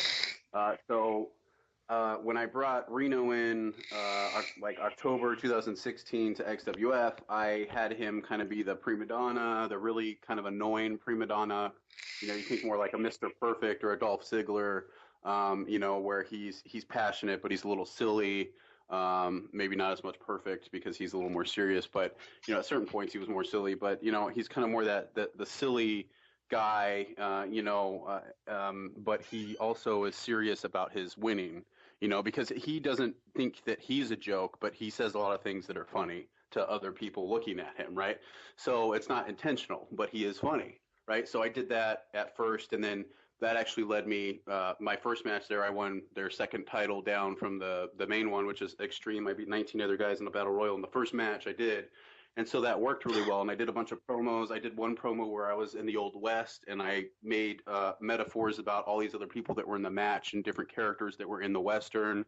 And it was all really funny, but at the same time, I was burning them, like, you know, saying like there was this big titted, you know, bitch with milk coming out of her tits, and you know, she looked like a Barracks, and the guy's last name was Barracks, you know, and it was just, you know, just different things like that where I was trying to kind of poke fun and have fun at the same time. And I did like 4 or 5 RPs for that, and I ended up winning that match, which was great because I was not expecting that in my first match back with him, and especially kind of an experimental stage after a long period away, which I know you can relate to. And then I decided, well, so when I first came to XWF, a couple weeks before I brought Reno in, I was thinking about kind of what you're saying as far as bringing in a new character, right? And I was like, well, Reno was back in the day. I don't know if I can still do that. And I don't know if I still want to, because AJ also is also very well known now, which is my pick base. And I don't like changing my pick base for my character. It is what it is. They are who they are. And I like to move on from them if I'm going to move on from them, and not if I'm not, right? So I just kind of don't really like doing it. I don't know, Dan. It kind of feels weird to me. I don't know. You know, it's like when your kids changing what they look like. I'm like, I don't know. That's weird. So to me, it's weird. So then I came up with this other character just specifically for XWF. His name's the Witch Doctor, Bear Braddock. I had, for some reason, always wanted to name a character Bear just to like be funny, but then I realized that XWF is a lot more along the lines of different feds I've been in. We used to be a lot more serious, a lot more like straight WWE type stuff, right? And I think that WWE going more PG and a little bit more fictional as far as their storylines, even more so where it's like known now and it's a little over the top now, even more. And, you know, the Undertaker stuff's even more dramatic, and, you know, the Bray Wyatt stuff's really dramatic and stuff. So I thought, you know what, now it's more dramatic and I can do something a little bit more off the wall. So I decided to do this guy that's actually a witch doctor, and I made up a whole backstory about how he's been around as long as time, and that he was part of the balance agreement that Satan and God made about the balance, and that the balance would be is that the witch doctor would stay on the earth in a hut where he's stationed in the middle of a forest, and he would drag people there to test their temptation, right? And put them in horrible situations. And at the same time, he would be disguised as something that no one would ever suspect him as that, because he's a crazy ass pro wrestler, right? So kind of doing it on 2 different levels and trying really hard to do that. And I did some really dark role plays. I did dark role plays so dark that my opponent quit. They quit because I killed their entire fan club with poison balloons, and I had this whole build up to it and stuff. And I didn't do it in a way where it was direct, but I did it in an indirect way. And he was like, wow. And he didn't want any part of that. And he was really upset that it was even allowed and all this stuff. So anyway, that led me to a different point of view with characters in general. So I ended up leaving as Reno. I was actually a GM on the show as a different character called Colton Cato that looks like CM Punk. And then I left for 4 months. Again, at the beginning, I left in like March and came back like 4 months ago or something like that. And I was Reno again, and then I changed it. So instead of just being the Radical Gay Reno, I changed it to just Radical, right? And I said, and I still look like Styles, but instead of showing Styles in these layouts and these banners and stuff, I made them all really dark, and you can't see his image, things of that nature. Even though he still looks like Styles in his avatar and stuff, he was a completely different character, where I went more like combining that witch doctor feel with Reno, where I was like, now I can take Reno in a whole different direction because I feel more comfortable writing to that now. So I didn't go quite as dark as witch doctor because obviously Reno already has kind of his story and stuff, but I made some other interesting points in Reno's life where like you find out how his wife passed away and why you haven't seen her, and you find out that his brother's really a child molester and that he had to go through figuring that out through a really tough situation.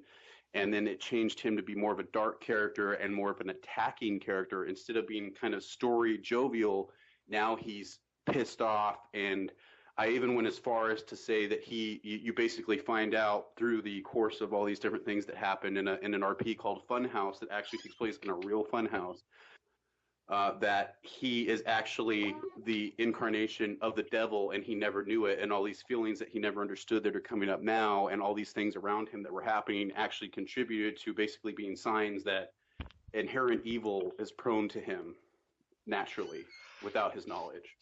And he finds out through the course of this match and this opponent. And so it took me in a whole different direction with the character, right? So, but it's the same character. It's the same jovial guy that you used to see as a prima donna that was joking and stuff like that. And now you find out that all of that was just kind of this seeding that was kind of a denial that was hidden by humor and an insecurity that develops into this other stuff. But without all of that path and that other character, I would have never gotten to all of that. So it all kind of evolves, and without that new Fed XWF, I wouldn't have done the Witch Doctor, and it would not have evolved Reno to the point where he was. Now, I was more successful with Reno as a prima donna, but I still enjoyed the hell out of writing him dark as well, and I still am right now. Yeah, I mean that's a pretty big evolution when you think about it. Like, to take a character from I guess pretty good natured guy, and he's pretty normal for the most part.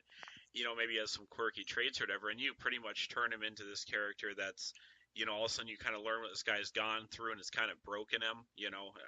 God, broken Matt Hardy, Jesus. That's kind of a neat thing, and it's kind of a testament to a character's longevity when you feel like you've been playing him and he's kind of been around long enough, you're comfortable enough with him, where you feel like you can make a pretty major change like that. Because I feel like a lot of guys nowadays, the kind of the common trend is like, oh well, I'm just gonna make a new character like every 3 weeks, and I'm gonna change which ones are booked every week and like whatever, and like a lot of the current fedders aren't sticking with a character, and if their character gets stale, or they're not enjoying the way he is, rather than trying to change him or give him a little makeover or whatever, they're just kind of throwing him in the dumpster. And if you had just totally thrown Reno in the dumpster and never come back to him again, you wouldn't be as happy with him, as you are now, I don't think. Absolutely. And one of those things too that I've done, I was actually talking to a guy that I've known for a while now that's been an XW off and on for since like 2002. His real name is Jeff, and I won't say what character he is, just because I don't know if he's cool with it or whatever. But I had done a character story where when I was Witch Doctor. And I was Witch Doctor a little bit after, through the course of already being Reno, and nobody really knew that I was kind of both at the time until a little bit later. And so what I did is I created a third registered user that was a character named Joshua that looked like Randy Orton, and it basically mimicked another character in the Fed, right? So what basically happened was everybody was like, "What the hell are you copying this guy?" Whatever, right? But my writing style was a little different, but I basically had the same pick base, but a different name, and all this stuff. And so basically people are like, "What the hell's going on here? Like, this guy's a different registered user." Right. And so what I did is I made it where this guy's like this, he's kind of like the real Randy Orton, right? He's kind of like the pretty boy, posing and all this kind of stuff, right?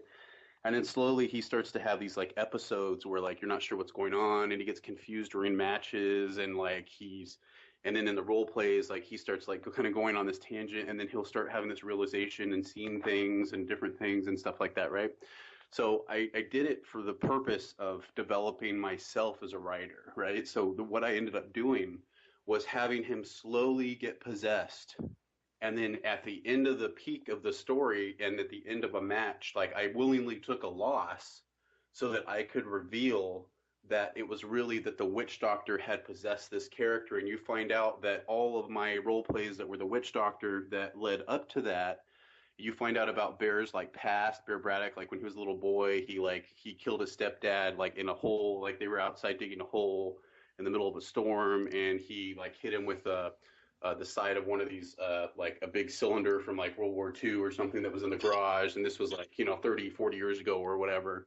And you find out later that his real name was never Bear. It was Joshua.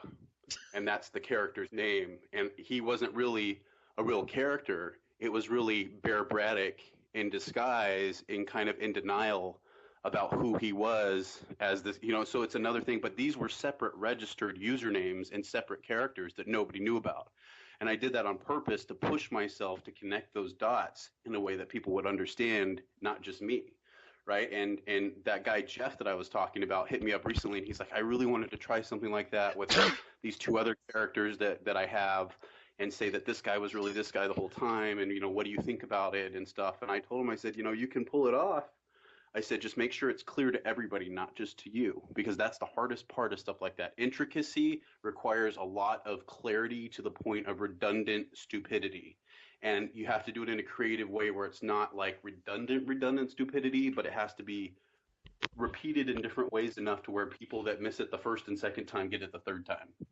And, that's really important too for judges and other things. But then again, some of that's also character development and isn't necessarily designed to win, but it's designed to push you to create something.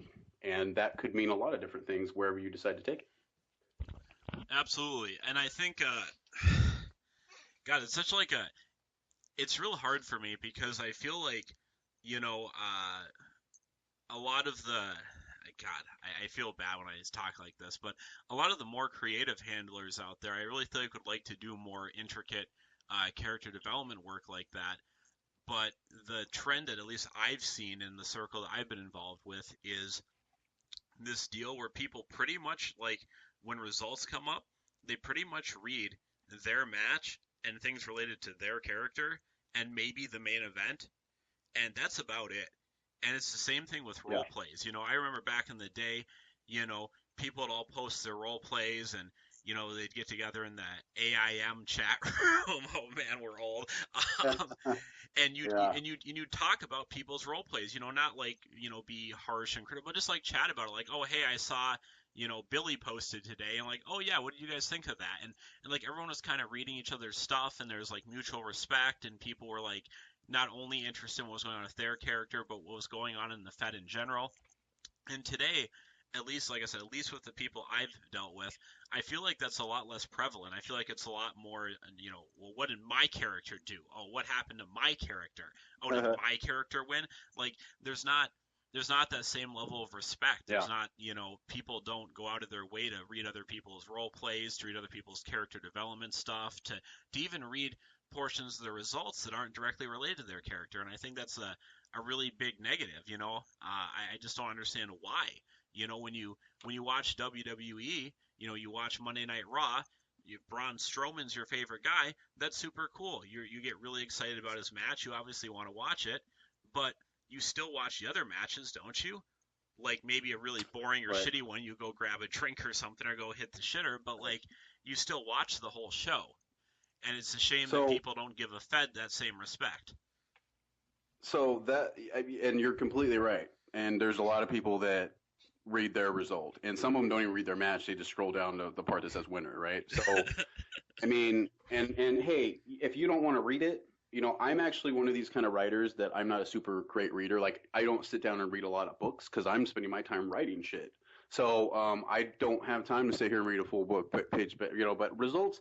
So here's the difference, right? You just basically described the two different things, right? And they are two different things, right? So this is why I keep talking about investment in time by the ownership of a. Okay, so this is what is one of these things that we're talking about that's wrong with vetting. Okay, again, is that you are either producing results, okay, or you are producing a show. You have to decide with whatever management team you have in your Fed and whatever time you guys are willing to realistically allot to that consistently, what kind of outcomes you want to produce. Do you want to produce the results, or do you want to produce a show? A show will keep your attention. A show, like you said, has peaks and valleys, but it's entertaining. Okay, there are ways to produce a show. You guys can't tell me, all these video guys out there, that you can't produce a legitimate show if you wanted to. You're doing video RPs. Some of you guys are doing crazy graphics that are crazy made, like, for like a real entertainment purpose on like television where you have these marquees coming with the two guys like and the look of them facing off before and it's like animated and shit. That takes way that you have to cure something for like 48 hours before you can even start doing something like that. That takes immense commitment to do something like that. And maybe you figured out a way to do it quicker and so it's not that big of a deal. But if you can do that, you could do a real first of all you could do a video show. That would be really cool. But for those of you who don't have the ability to do that, you can still do a show with written results. And I actually was talking to some people in the war, including yourself, Dan, about that earlier, where there are ways to do that. Why don't you add commercial breaks with actual commercial videos? Why don't you do chat heads so that it's not just words talking, the announcers, you can actually see them talking, right? And it doesn't have to be animated, although it could be. You could use GIF, a GIF, to kind of come through as an animation talking.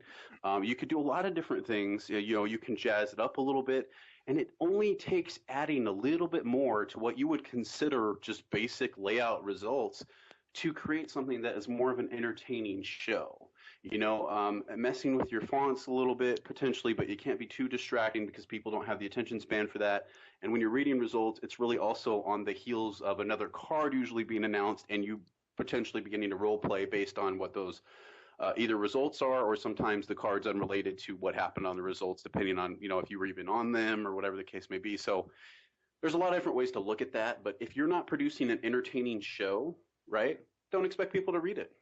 Don't expect them to read it because you know what kind of world we live in. You know what their attention spans are. And if you're not willing to adjust to the game that's going on right now, then don't expect people to adjust to you. It's not going to happen. This is the real world. Hello. I mean, exactly. Again, like great points. Um, and I think another thing that I've noticed with the results recently is, and I won't go into this too deep, but the most basic thing is like, guys, a match isn't 3 paragraphs. Like, if it's a quick squash match at the top of the card, sure, whatever. But lately, I've been reading some of these results, and it's really poor quality. Some of them, the main event, they've been building. I saw a main event recently, and again, I won't name the Fed because that's rude or whatever. But there was a main event, and it was supposed to be this big build-up, right? And there's this top guy, uses Brock Lesnar as his picture base, whatever, and he was facing off against this guy who's his name on the boards are which is XXX, okay? And you know, he didn't really have an avatar. He was like the super mystery guy, and that was the main event. And it was like a 3 paragraph match, and I'm just like sitting there, and I'm like, oh man, what a letdown! Like, I was kind of excited to read this. This isn't a Fed whose results I normally would go through and read because they're pretty simplistic, but I was really curious to see how they'd play that up, because there'd been all this build to it or whatever, and it was just very, very utterly disappointing, and I was pretty disenfranchised, like to the point where I'll probably never go to that Fed and read another one of their shows again.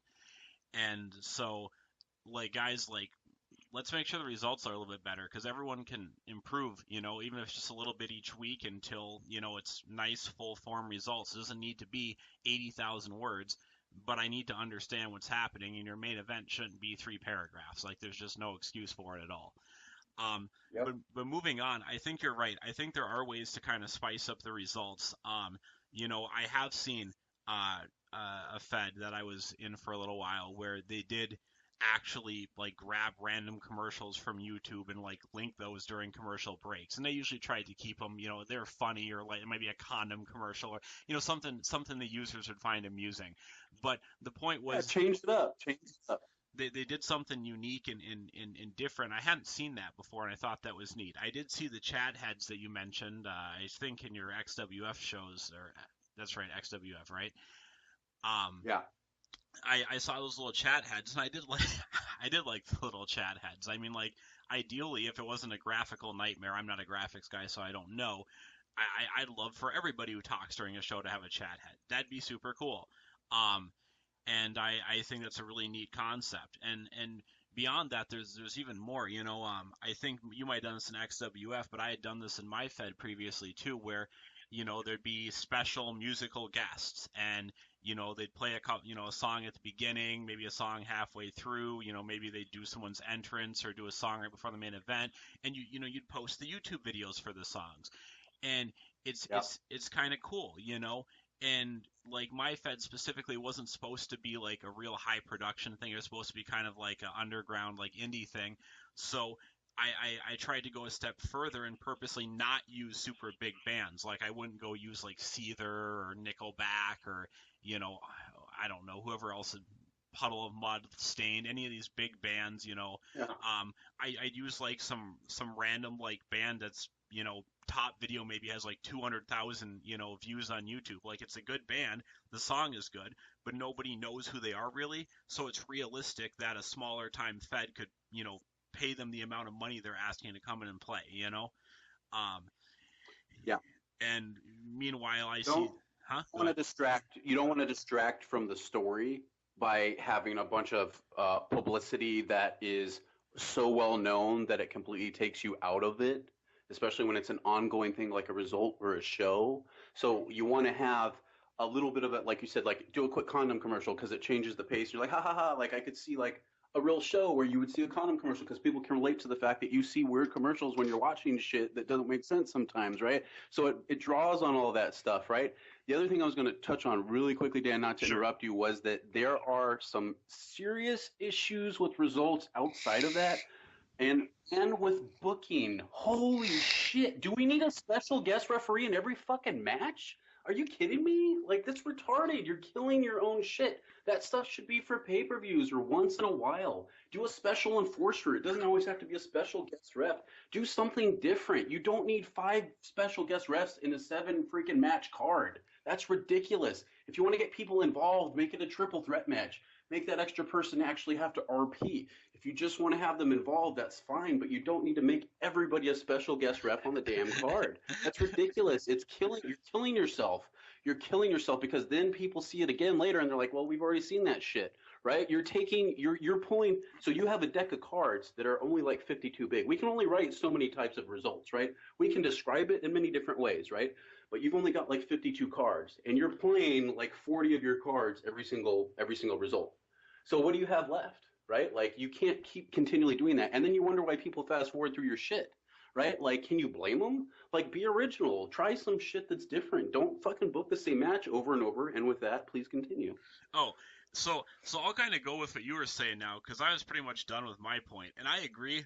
Again, like it's like the agreement corner over here, but the the booking is not everywhere. There are some places that are doing a good job, but in a lot of places, it's a little ridiculous. If you have, let's say you have a pay-per-view and it's WWE Extreme Rules, whatever your Fed's equivalent is. Okay, I understand why all the matches on that show have on that particular pay-per-view are hardcore matches or elimination chamber, Hell in the Cell, whatever it is, cage match, yada yada yada. But like, I recently had a Fed had put up a card, and there were maybe out of the 8 matches, maybe 3 of them had, there's some cage match, some other type of match, and a tables match or something. Let's say, okay. Well, 2 other matches after the card got posted got changed to have like stipulations like that because the handlers were actually complaining in chat that they didn't have a special type of match. And I'm like, guys, not every single match needs to have, it needs to be a tables match or a no DQ match or whatever. It's okay to just have a normal match. The Fed isn't supposed to be ECW, like that's not the Fed's theme. Why would that happen? Um, and beyond just like the match type booking or the special guest referees all over the place or whatever, the other thing that's really awful about the booking recently is there's just a lot of random matches. And this is not from me like going around and like looking. This is like from my personal experience. Like I have been booked in so many matches that I didn't understand the point to. Like there was no feud to be had there because the skill differential was so great. There was no way that there's any question as to the outcome of the feud. And then like in the next week, I'd get put in like some triple threat match with two other guys that, again, not even close to the same skill level, and my character doesn't really have a reason to be fighting with these guys. Like, and it's just like this week after week, and I'm like, guys, how about like building some feuds, or like, do something, like make it make sense. But at the same time, when you build a feud, there's a right and a wrong Yeah. way. I've seen it the opposite, where these feds are emulating, like, recently there's been a lot of complaining about how many matches there has been between the New Day and the Usos, and not just tag team matches, but Big E versus Jay, and fucking, yeah, I don't know, Kofi versus the other Uso or whatever. And I'm just like, there's too much too. To build a feud, it's not these guys fight every single week in a match. Like, they can take a week off once in a while, or one week maybe a guy runs in, and then the next week the other guy runs in on the other dude. But like, it doesn't need to be 3 straight months of booking these two guys against each other over and over. Like, there's an art to Yeah. this, and I think some people think because they have a halfway decent layout, and they write, I guess, sort of passable results, that they're the fucking Paul Heyman of wrestling now, and they should book whatever they want. They think they're Vince Russo back when he got lucky for a year, you know, and Yeah. that's not it, like think about how you're doing this stuff. Anyways, you can go ahead. I think you probably had more to say on the subject.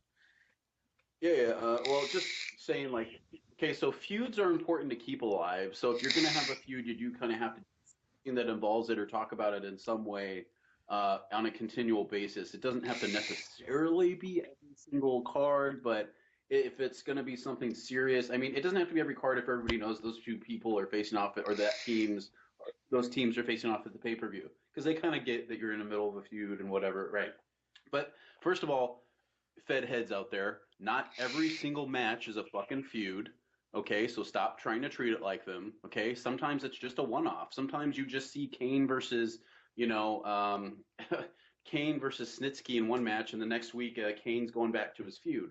That happens sometimes, right? And real life's a little different too, because they try to milk everything they can out of it, and they're also selling merchandise and they're doing things of that nature. So they want to constantly remind you in real fetting, okay?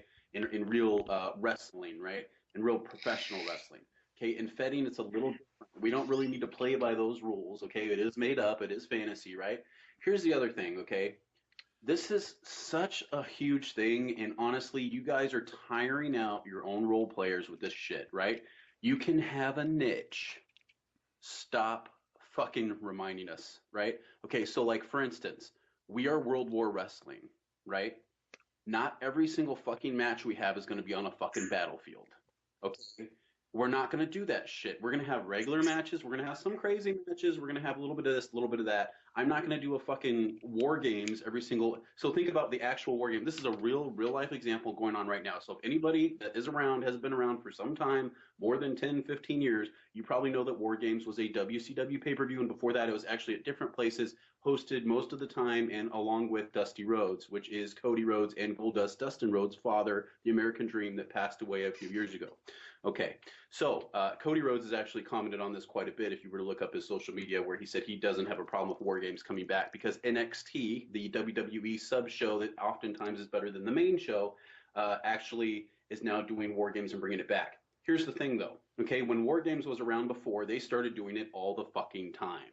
It was ridiculous, like, because it's such a violent thing. They had these matches where there's triple cages stacked on top of each other and everybody's getting fucking obliterated, and you're sitting here going, you're going to do this once a month, like, or twice a year or whatever. You want to do something like that maybe once a year, if that. Like, and now look at all the interest that is in the War Games coming back to NXT, right? We haven't seen it in so long that now people are yearning for it and really interested in it, right? If they do it again the next month because it's successful, guess what? That's not going to fucking happen again because everybody just saw it. You guys can't oversaturate your own product with your own niche, because you kill it, you destroy it. It's not special anymore, and people want to go do something else. Stop it. I mean, some people don't know when to stop, though, and that's kind of the problem, right? Is like, um, you know, a lot of these concepts, and like this is why I like, these longer podcasts where you get to discuss these types of issues. Is like, a lot of guys don't think that deeply into it. They're just like, oh man, I love Elimination Chamber. Let's do that at every pay per view. but there's a reason WWE only does it once a year. If they did it every pay-per-view, no one would care anymore. It wouldn't be special. It wouldn't be cool to see Goldberg spear somebody through a tank or whatever they call them, the little things they come out of. It wouldn't be cool to see someone's face getting rubbed against the chain. The reason that stuff's neat is because it doesn't happen every single show. If it happens every single show or every single pay-per-view or just too often in general, it kills the allure of it. It's no longer intriguing. It's no longer interesting, and it's just rough. Dan, in real life, the risk is injury doing something like that a lot. And obviously nowadays with all of the health risk and lawsuits and liabilities and things, in real wrestling, they don't do stuff like that a lot because of a lot of that and just the safety. And they want their performers to be on the road and on shows performing, or they're not making any money off of them.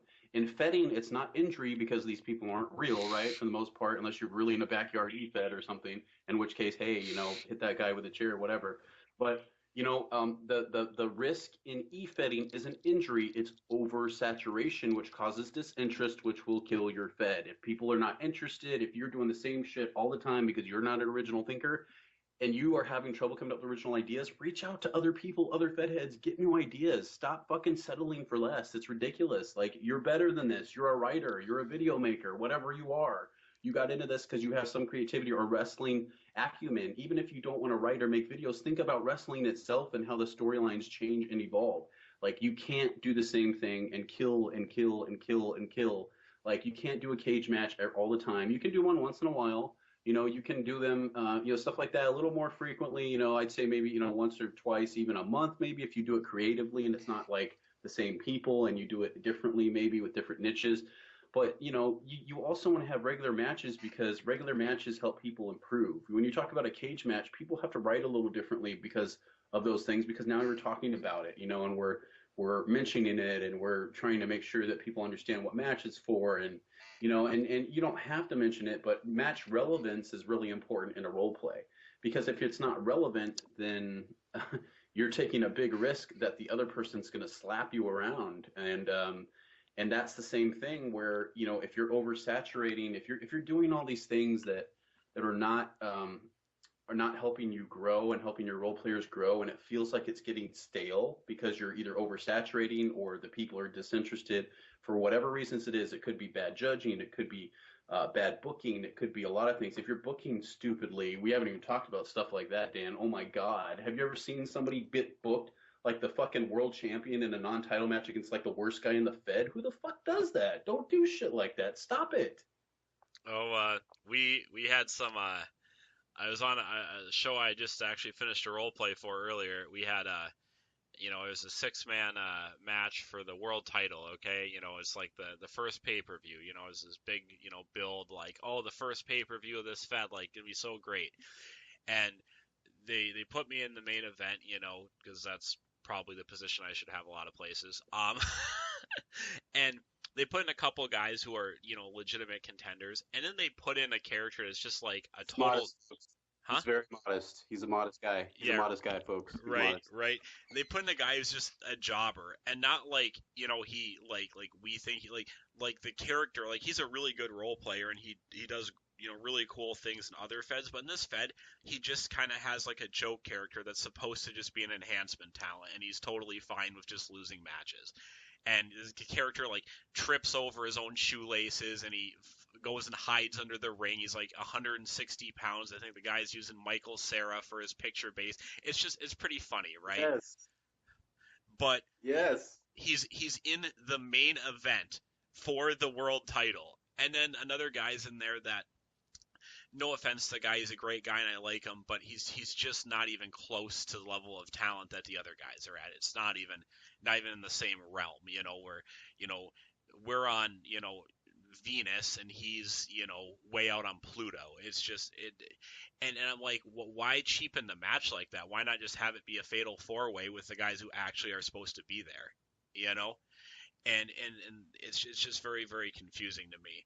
But you know, the booking is not always the best, but the guys, hopefully they'll improve. Hopefully they'll actually listen to some of the things we're saying, and they'll try to take them into account the So next time they got to book when you something. do that, okay, guys that are listening, when you do that kind of shit, The guy that is not as good as the main guy is going to feel fucking worthless because he's going to get humiliated. So instead of doing that, develop that guy, work with that guy, make that guy better, book him in like competition matches or at least close, and get as close as you can, right? And if you're having trouble booking, so say you're like, well, we've been planning this pay per view with this 4-man main event, and one of the guys dropped out, so we had to replace him with one of these guys, right? Then you're putting somebody in a position to fail, okay? As any manager, as any Fed head, as any manager or owner of any kind of business, any proprietor ever at all, you will fail if you do not put people in a position to succeed. If you put people in a position to fail because they are not qualified for a position and they are not ready for a promotion, right? Anything.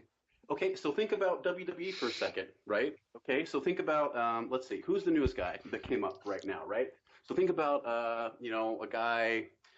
Let's say, okay, let's pretend that Tyson Kidd just came up from NXT, right? Okay, Tyson Kidd's an okay all-around wrestler, right? I mean, okay, let's forget about the broken neck thing for a second. Let's pretend like that didn't happen, right? So he just comes up from NXT, right?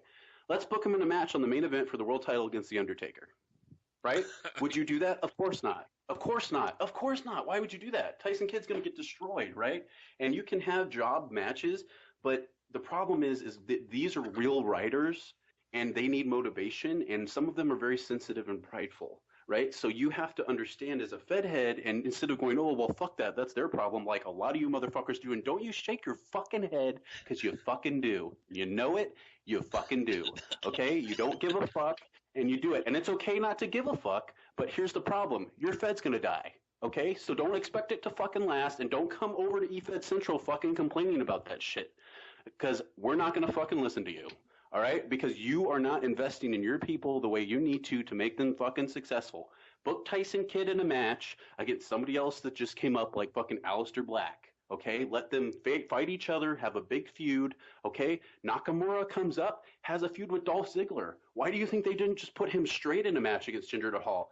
They waited and put him against Jinder later, and Jinder's not the greatest wrestler, but Jinder's a fucking powerhouse. He's gonna fucking destroy that guy, And you gotta fucking understand all that stuff when you're going into Fetting. You can take principles from real pro wrestling, but it's not an exact parallel because obviously the competition is different as opposed to actual physical competition and writing and or video and or audio competition. Or there are feds probably that do shit even other than that, where maybe they're all in a fucking real life group meeting like in a fucking AA meeting and getting up and standing and saying, hi, my name is fucking retard psycho and I'm here to fight.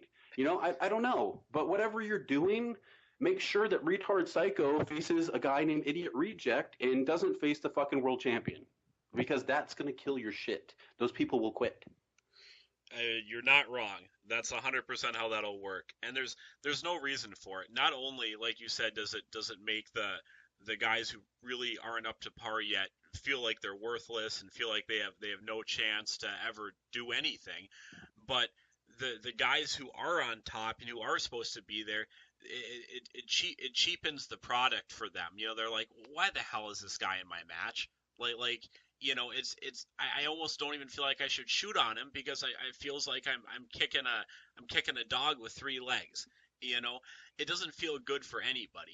It feels cheap for the guys on top. It feels shitty for the guys on bottom. Like keep people to the slot in the card that they should be at. Don't you know, if you think that putting a guy in the main event is an ego boost, yeah, it is for the 5 minutes until he reads the 15,000 word masterpiece that the champion dropped on him, and he's like, oh wow, do I feel like a shitter now? It's not a good feeling, guys. Don't do it. One other thing with booking, and since we've been talking about results and we've been talking about booking, I kind of wanted to get your opinion on this because this is something that goes around a lot and people want me to talk about it. I've been prompted several times, so I'm going to bring it up real quick. There's a couple different camps of thought on women versus men in wrestling. Now we all know that WWE doesn't have women in matches with men on the rare occasion. It's like a mixed tag match and they can't actually touch each other, yada yada. Maybe the chick can kick the dude in the balls, but that's about all that can happen. Now in e-fetting, I think the average fed, I would say, allows, any combination, man versus man, man versus woman, woman versus woman, transgender versus, trisexual firefox, whatever it is. But there are some people who are pretty hardcore against it. And one Fed that I know you'd mentioned because they wanted to, maybe look into some kind of merger or territory thing with WWW was SWAT. Now, I don't want to insult SWAT. Paul and I get along pretty well, and he's a good guy, and they do write pretty good results there, and I appreciate the quality of work that they put out. So I'm not going to rag on the guy, but Paul is a firm supporter of man versus man and woman versus woman, and that's the end of it. And we had a discussion about it one day, and he said, well, why would you book Molly Holly against The Undertaker? It just doesn't make any sense. And I'm like, you're right, that doesn't make any sense. But why would you book Spike Dudley against The Undertaker? That doesn't make any sense either, but that happens in e-fetting all the time. So how do you, I guess my question here is, do you think that women should only compete against women? Do you think that men should only compete against men? And then as an extension of that, is it a good idea to have a guy whose picture base is the Big Show face off for the world title against the guy whose picture base is Rey Mysterio? Does that make any sense? And if it is going to happen, do you think that these Fedheads need to pay extra special attention and results to make sure that the match is realistic? Not Rey Mysterio picking Big Show up for a choke slam. You gotta have some realism in there. How do you feel about all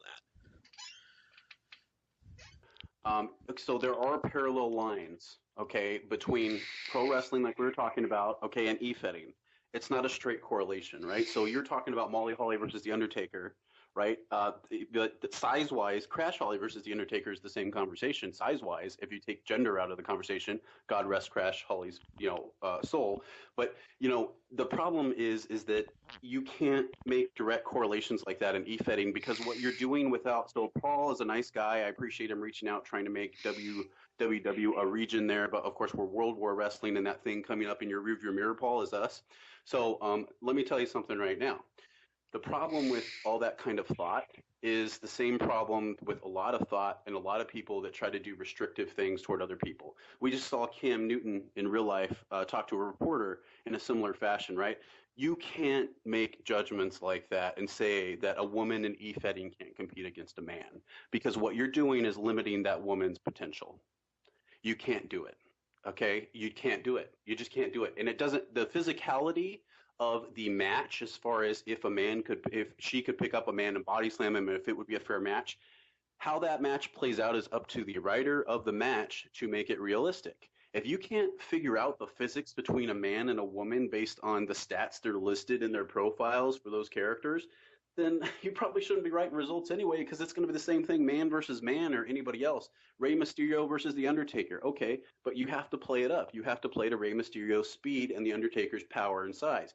You're not going to have Rey Mysterio pick him up and body slam him, and if you do, it's going to be an epic moment like when Hogan body slammed Andre the Giant, where it's a build-up and it makes more sense because it's trying and trying and trying, and he finally gets the strength, and then he wins the match. Or it's an almost fall and nobody can believe it, and you have to build that tension in your writing.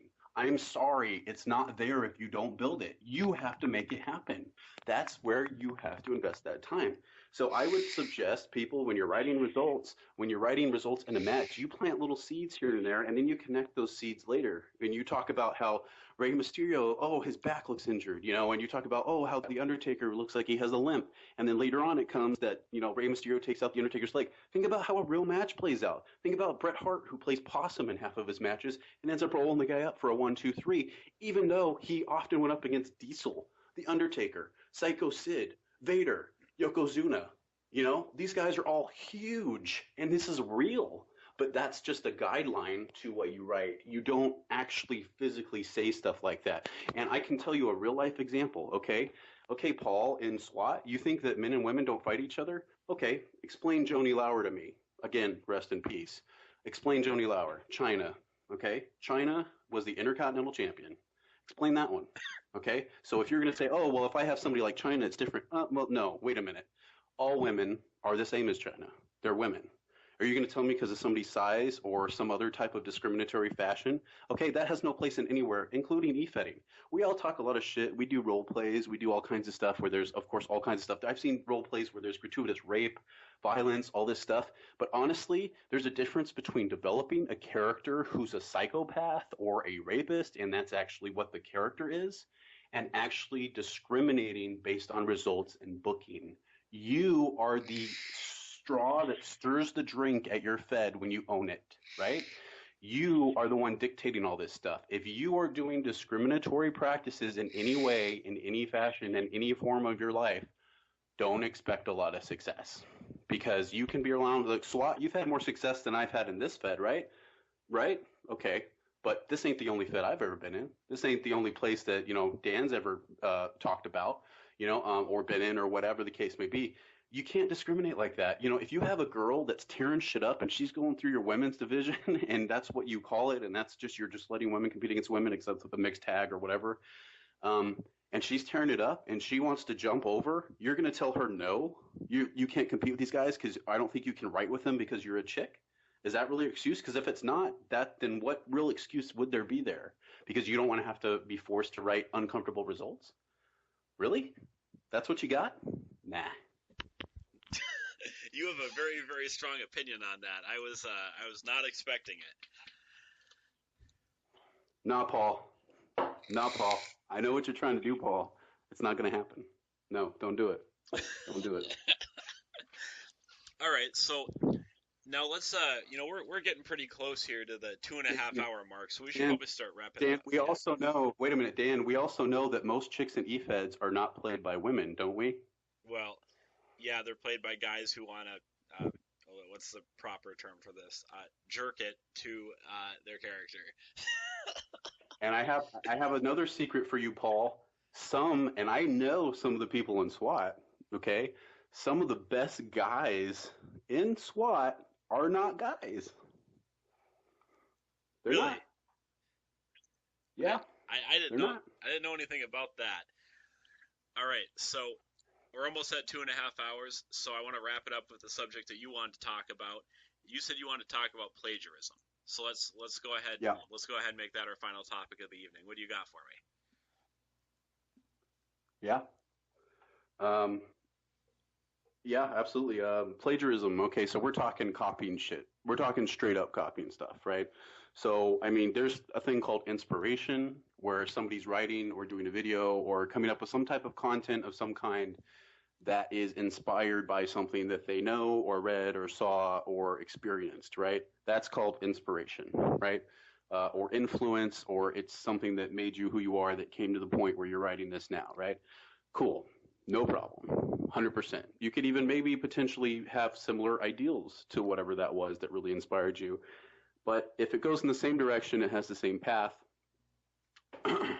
it's basically plagiarism, right? Which you need permission for. And here's the other problem.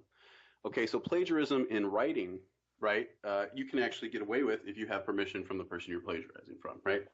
Okay, in Feding, which is a form of writing or video or whatever the case it may be, right? There are problems even with that, okay? Because one, your words are being counted, right? So you're really fluffing your role play, and not that that's the determining factor in a victory, but it's a factor. So it can't be plagiarized for that reason alone, right? So that can't happen. Copying, pasting stuff from Wikipedia to try to use it as a setting and saying, oh, well, I did my stuff with the setting. You can't do it because it counts towards your words, right? And we're not going to go through and take out all your settings because who knows which ones are plagiarized and which ones aren't. And not everybody's honest about it anyway, right? So it's like, how would you determine that? Yeah, we can copy and paste everything into Google. Do you really think we're going to take your whole role play every single time and copy and paste into Google to see what makes sense? Probably not, right? But I mean, we have to do that to an extent to try to catch plagiarism. But you're never going to catch 100% of it anyway. But plagiarism really has no place in anything. If you can't come up with original content, then maybe writing's not your thing. There's a lot of different things you can do. I mean, you can pretty much take situations and repackage them as other things, especially when you're first starting out. But call it character development. Make sure people know that. if you're going to do it in a match, and like you can take real life scenarios and repackage them even in a match, but if it's like basically the same exact thing and you're not jesting toward it, like if you're not like think of like how Austin Powers is a spoof of, James Bond and other spy movies. If you do it in that sense, it's okay, and like obviously it's obvious and people are like, "Oh, that's funny." Like you're making fun of, The Undertaker, and it's supposed to be funny, like Seven, when Goldust played that character and had the pipe bomb in WCW. If you haven't seen that, look it up on YouTube, folks. But there is, you know, there's definitely a lot of problems with plagiarism. And the number one thing is that that's not the point, and it's a competition between you and somebody else, and it is cheating, in my opinion.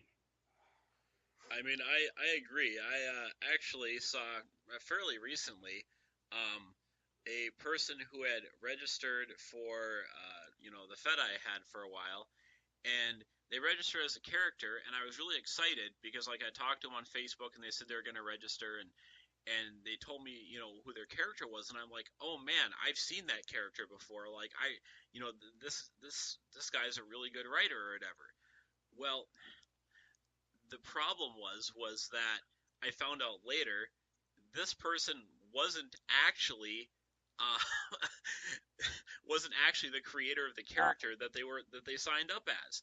The guy who owned the character, it was his character, is some random, I guess older gentleman from Scotland, and this young person I went ahead and just stolen the character and registered as it, and apparently they were just pilfering like old role plays from this person and like changing the shoot a little bit and stuff, and that was their content. And I just couldn't believe it.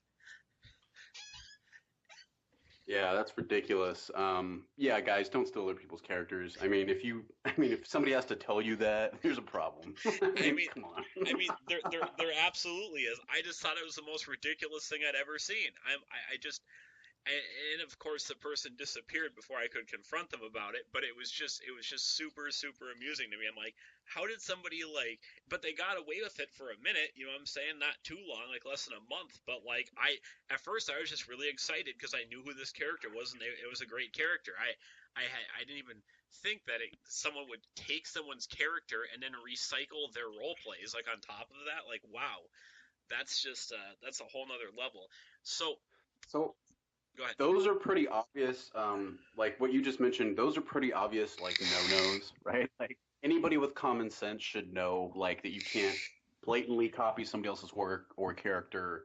Obviously, you don't have good intentions and lasting intentions to do that anyway, because you know you're going to be found out in a short amount of time. So you're either trolling or trying to get a quick victory and win a title or something that you probably couldn't win on your own because you're probably pasting their shit from another Fed anyway, or something of that nature that you'll get found out because odds are, hey, Feds are networks, and there's probably somebody in that Fed that's in the other Fed too at some point or another, and they will find out, and you will be found out, and you will probably be removed from the Fed depending on what their particular policies are. There are less cut and dry plagiarisms, though. And one of the ones I was going to get into when I brought this up with you, Dan, and I really want your opinion on this one, and I'm sure a lot of you guys wonder about this one out there. It's tough. Okay, plagiarizing your own work with your own characters from Fed to Fed. Ooh, that's that's a tricky one. That's a tricky one. And after that, I'm going to have a little question for you. I don't think it's plagiarism, but I do it, and I'm curious what your opinion is on it. So we'll start with yours. So that's something that's come up a lot, and I think generally from Fed to Fed it varies because I've had some Fed heads tell me that they don't mind when like CD sections of role plays are recycled from other Feds. They think that's okay. Um, and then I've had other Feds that have told me, absolutely not. Each and every piece you write for this Fed needs to be original and whatever. So I don't know if there's like a right or wrong answer because it is still the individual writer's work. I think, in my opinion, at least, without being further educated, my opinion can always change when I find out more information. I tend to think that you should follow the particular Fed you're participating in's policy on that. And some Feds have a very strict policy. No, you can't. Some Feds don't seem to mind. And other Feds don't really talk about it, probably because they aren't seeing it come up. It probably is coming up, but they're probably not realizing it. And then you can even come down to more minute things like, you know, maybe it's not okay to, recycle an entire character development piece, but what if my character uses, a very, uses the same place? Let's say, a great example that I think I did it once, and I'm not gonna say I'm proud of it. I guess I didn't feel bad about it either. Was my character was in a warehouse that he owns in character, and he was in his like little back like dark office area, and I was kind of short on time to finish my role play. So rather than writing an original description for it in this instance, I just copy and pasted the description I'd used previously. Um, like I said, not proud of it, but I don't know. So there's like a lot of different levels to it. So kind of like what's your opinion on it? So your work is your work. If you wrote your work and it's original work, it is yours, right? Okay, so as far as like actual plagiarism, if you have permission, like obviously from yourself, if you're doing it, let's assume you gave yourself permission and probably didn't really have that conversation. Let's hope not with yourself. So let's just kind of put it in the perspective of what it is, right? It's actually not a plagiarism issue, right? It's an integrity issue. So it's an integrity issue. It's you're not being sincere. You're not being fair to the other person in the match. Because again, you're using words that are being counted toward the match result, right? In some way, even if and different feds have different percentages. Some don't really count the words at all. Some of them do count the words just kind of more as a tiebreaker mechanism if they're really having trouble deciding, which is why you need criteria, by the way, because that's one of the things that will eliminate stuff like that from being on the table. When you tempt people by putting them in impossible situations to judge matches, shit like that's going to come up. And that's why you have to eliminate it as the Fedhead and see it coming. You have to look ahead. You have to plan. The other thing that we're going to bring up with plagiarism, and this is a huge one, Dan, I know, oh, baby, I know you have an opinion on this one. Okay. You motherfuckers that plagiarize results from show to show, don't give me that shit because yes, you do. That is bullshit. If you're not going to write the match, have somebody else write the match. If you don't have anybody to write the match, postpone the fucking results. Because you can't just paste something from 2 cards ago or from a year ago and go, oh, well, those people weren't in the Fed then, so it doesn't matter. Sure, it matters. It matters because now you aren't being transparent with your people anymore. And even if you tell them ahead of time, hey, guys, I'm just going to post something from before, they're not going to care anyway. And then guess what? They're never going to want to read your fucking results again, even when they are original and even when they're amazing and you want them to, right? Because they're going to be fucking like, who cares, right? And at that point, you're pretty much done anyway. Like, don't plagiarize your own fucking shit. Like, you can plagiarize stuff like a header. Like, I had a role play called Bitch in XWF like 2 weeks ago, right? And I could have another role play in another Fed called Bitch, right? And it could be about the same thing or it could be about different things. I'm not going to copy the RP, but if I had the same title, that's understandable. It's two different Feds, right? That's not plagiarizing, and even then, even if you're going, oh, well, I have permission for myself, and you're just an uptight asshole for saying stuff like that, that's really you just justifying shit to yourself, right? That's like people that steal saying, well, I really needed it, right? It's like you're still stealing. So let's not, like, you can really need it, and I'm not saying that you didn't need it and it may not have or have been necessary for you to survive by stealing an apple or whatever the fuck it is for your kid. We all understand that point of view. But don't say that it's not stealing, right? Because it is. It's still stealing no matter how much you justify it to yourself. It still is, right? So don't sell your fucking people short. Don't post the same fucking card again just because you're lazy or, don't don't do stuff like that, guys. It's not going to pay off for you. It can only end badly. And even if nobody notices, you still know, and you're not going to be as motivated to do your job because you know that you fucking sold yourself short. It's not worth it. Don't do shit like that, especially results. Come on. Okay, so that's totally fair and that makes sense. Now what about the specific situation like I gave you? Like, if your character regularly appears, let's say your witch doctor character, if he regularly appears in his hut, okay, and nothing has changed in his hut since the last time we were there, is it okay to recycle that scene description? Yes or no? I say no because again, the words count toward the other match and the other person's writing original content or should be. So to me, that's like again, even though it's your own work, It's really more about an honesty thing. And if we're saying as Fed heads, we're going to be honest with you. We're going to tell you how we decide matches. We're going to tell you how we come to results conclusions. We're going to tell you what you need to work on and tell you the exact metrics by which you're going to be judged. And that if they need to change, we're open to that and your suggestions and all these things, right? And we're going to do all these things to help you improve, right? Then what we need from you is just to do your own original shit. That's all we were asking on your end. Like, that's it. You just do original shit. That's all you got to do. That's the only thing. That's the deal breaker, right?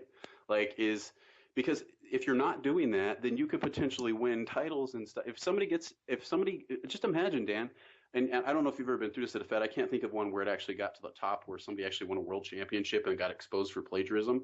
But there is a guy that I know in a major Fed, okay, that was in a match that I was in that plagiarized. He didn't plagiarize himself. He plagiarized a website. And he was a former world champion, and he doesn't do it every time, but he did get caught the time he did it, and he admitted it. And that's fair. You know, he was honest about it, and everybody believes in second chances. And the guy's a talented fucking writer. Don't get me wrong, but he took a shortcut because he overbooked himself in too many cards with two different characters.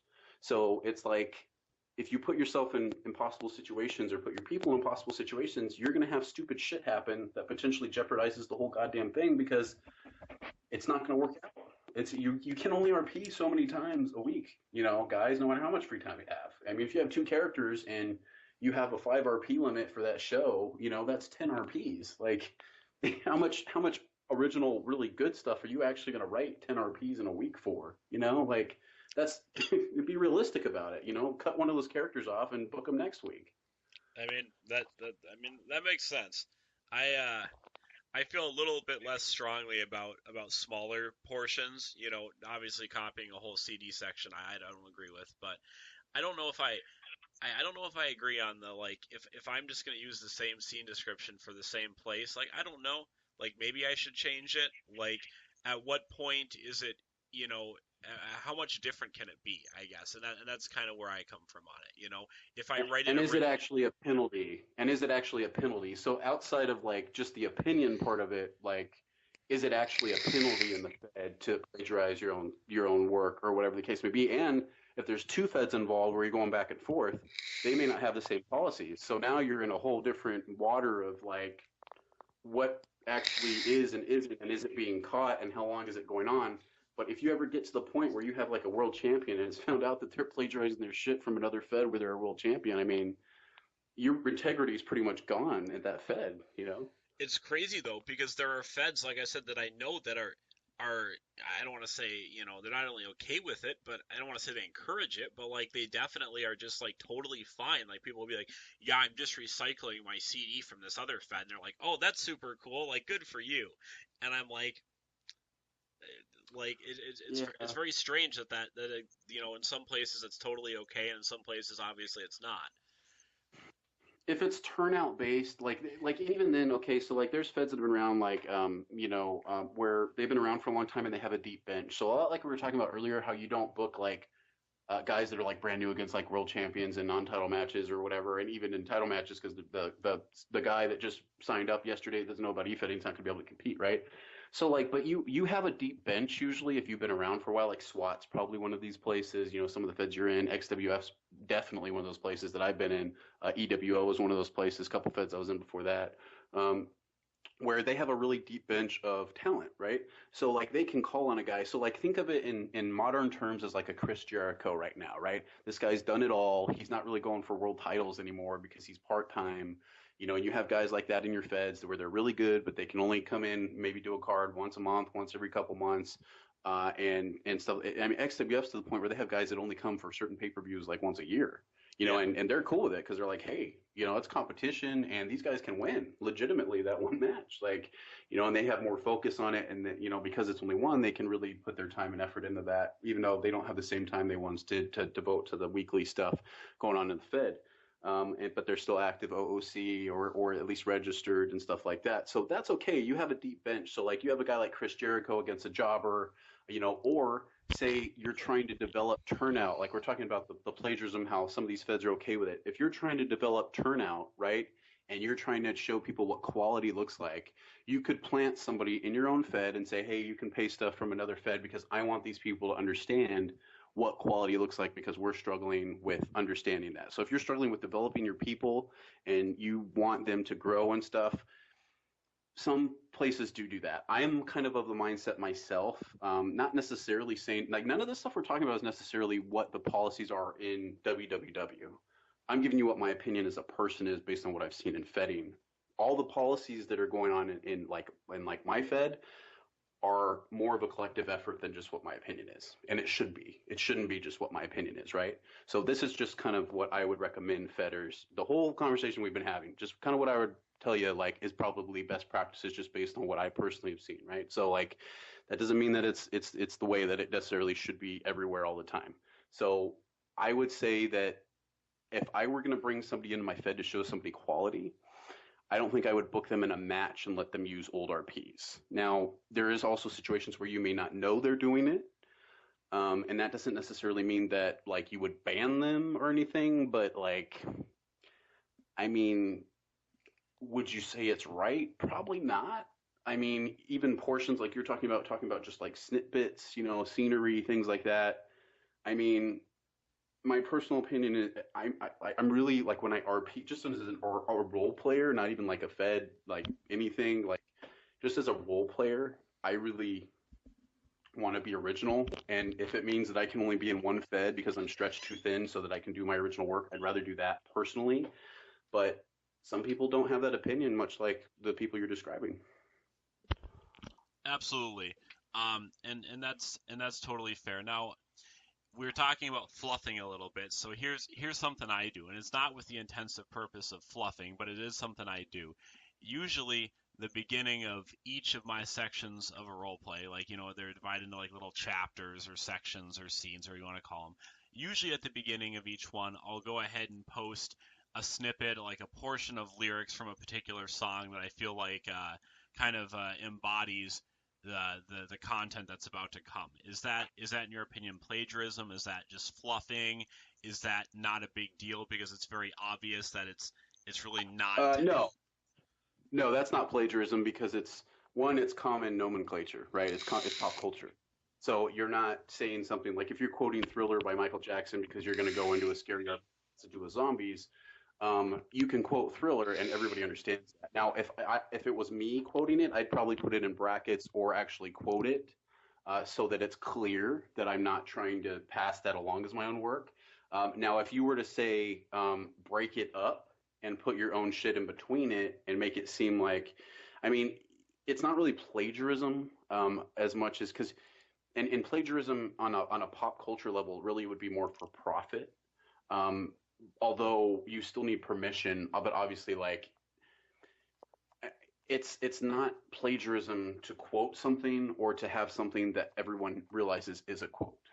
Yeah, That's not plagiarism. Plagiarism is like this guy did this RP and I'm posting it and pretending like it's mine, or like you're saying where you just full on copy a character, which is a whole nother level of delusion that probably doesn't even get addressed at this point. But no, yeah, you could quote stuff. It's not that, we're not the character police, but we're just telling you what we recommend to be successful. absolutely, absolutely. And like when I do it in every one of my role plays, but there are quotes around the lyrics and the song, and the artist is cited at the bottom of the portion of lyrics I'm using. So I think it's pretty clear to anyone who's reading it, that they are just lyrics kind of describing like the mood or the setting, and it's very clear who the band and the song is and whatever. So I don't think anyone hopefully doesn't think I'm passing it off as my own work, because obviously it's not. Um, I actually did put song lyrics in between like portions of a role play that I wrote once, like in the in between bits of text and stuff. But that was actually a song I'd written myself, so I guess I felt a little differently about it. But I probably wouldn't do that with another artist's song. I have used stuff before. If in some of my witch doctor stuff, what I did when I was first looking at him is I looked up like the most disturbing videos on YouTube that are music videos, and there's some pretty fucked up ones, and a couple of them have like words in it that I'll quote throughout a role play. so that it kind of syncs up, and like the song's on autoplay, so like you're hearing it like as you're reading. So I'm hoping that the people are making the connection and that it helps sync everything kind of together a little more. So I don't think that's, and again, like people aren't stupid. They know when you're copying something unintentionally and when it's intentional, I think. And especially, I would hope if you're judging on a Fed level where you have any kind of decent talent at all and it's not just for super just fun bullshitting. Like we're all this stuff we're talking about, guys, is really for Feds that take like winning and losing seriously, right? There are Feds that you could post whatever the fuck you want and they don't really care who wins and loses. And if it's really like that, then they probably don't care about plagiarism and they probably don't care about anything else because there's really no criteria about who wins and loses anyway. So I mean, it doesn't really matter. And even if a lot of Feds are like that, even if they don't have criteria. So, but yeah, you can quote stuff, but trying to pass something off is one thing, and quoting something or using a quote is a different thing. Absolutely, absolutely. Was there anything else you kind of wanted to touch on? I think that mostly wraps it up, at least on my end. Does anybody listen to this whole freaking thing? I mean, if you did, thank you. Holy crap, this is really intense, and we got more intense as we went. I think we started finding our stride, Dan. Yeah, there you go. We almost reached 2.5 hours. Pretty crazy. Well, with that, guys, I think we're gonna go ahead and sign off for the evening. Hopefully this will actually get posted soon once I cut out the little bit of silence that was there. So we'll get to that, and hopefully it'll be up for you guys to listen to soon. If you got all the way through, that's super great. More than I expect, but even if you just listen to certain parts of it, that's cool too. Ben, did you have anything to say? Thank you, Dan, and everybody else. If you guys have anything to say, feedback in any direction, Paul, we're kidding. Don't give us that shit. We're kidding. But thank you guys so much. And again, all the support for whether it's for the Fed that I'm in or Feds that Dan are in or Feds that you guys are asking about. I saw the questions from the videos like yesterday that he and I posted and stuff, and I was really encouraged by some of the stuff that you guys were saying, and it brought some new things to our attention that we decided to talk about in here. So keep them coming, I guess. Absolutely. And that'll be all, guys. Have a great night. We'll hopefully talk to you again soon. All right. Okay, so that's that. I can go ahead and cut all that out now. Let's see.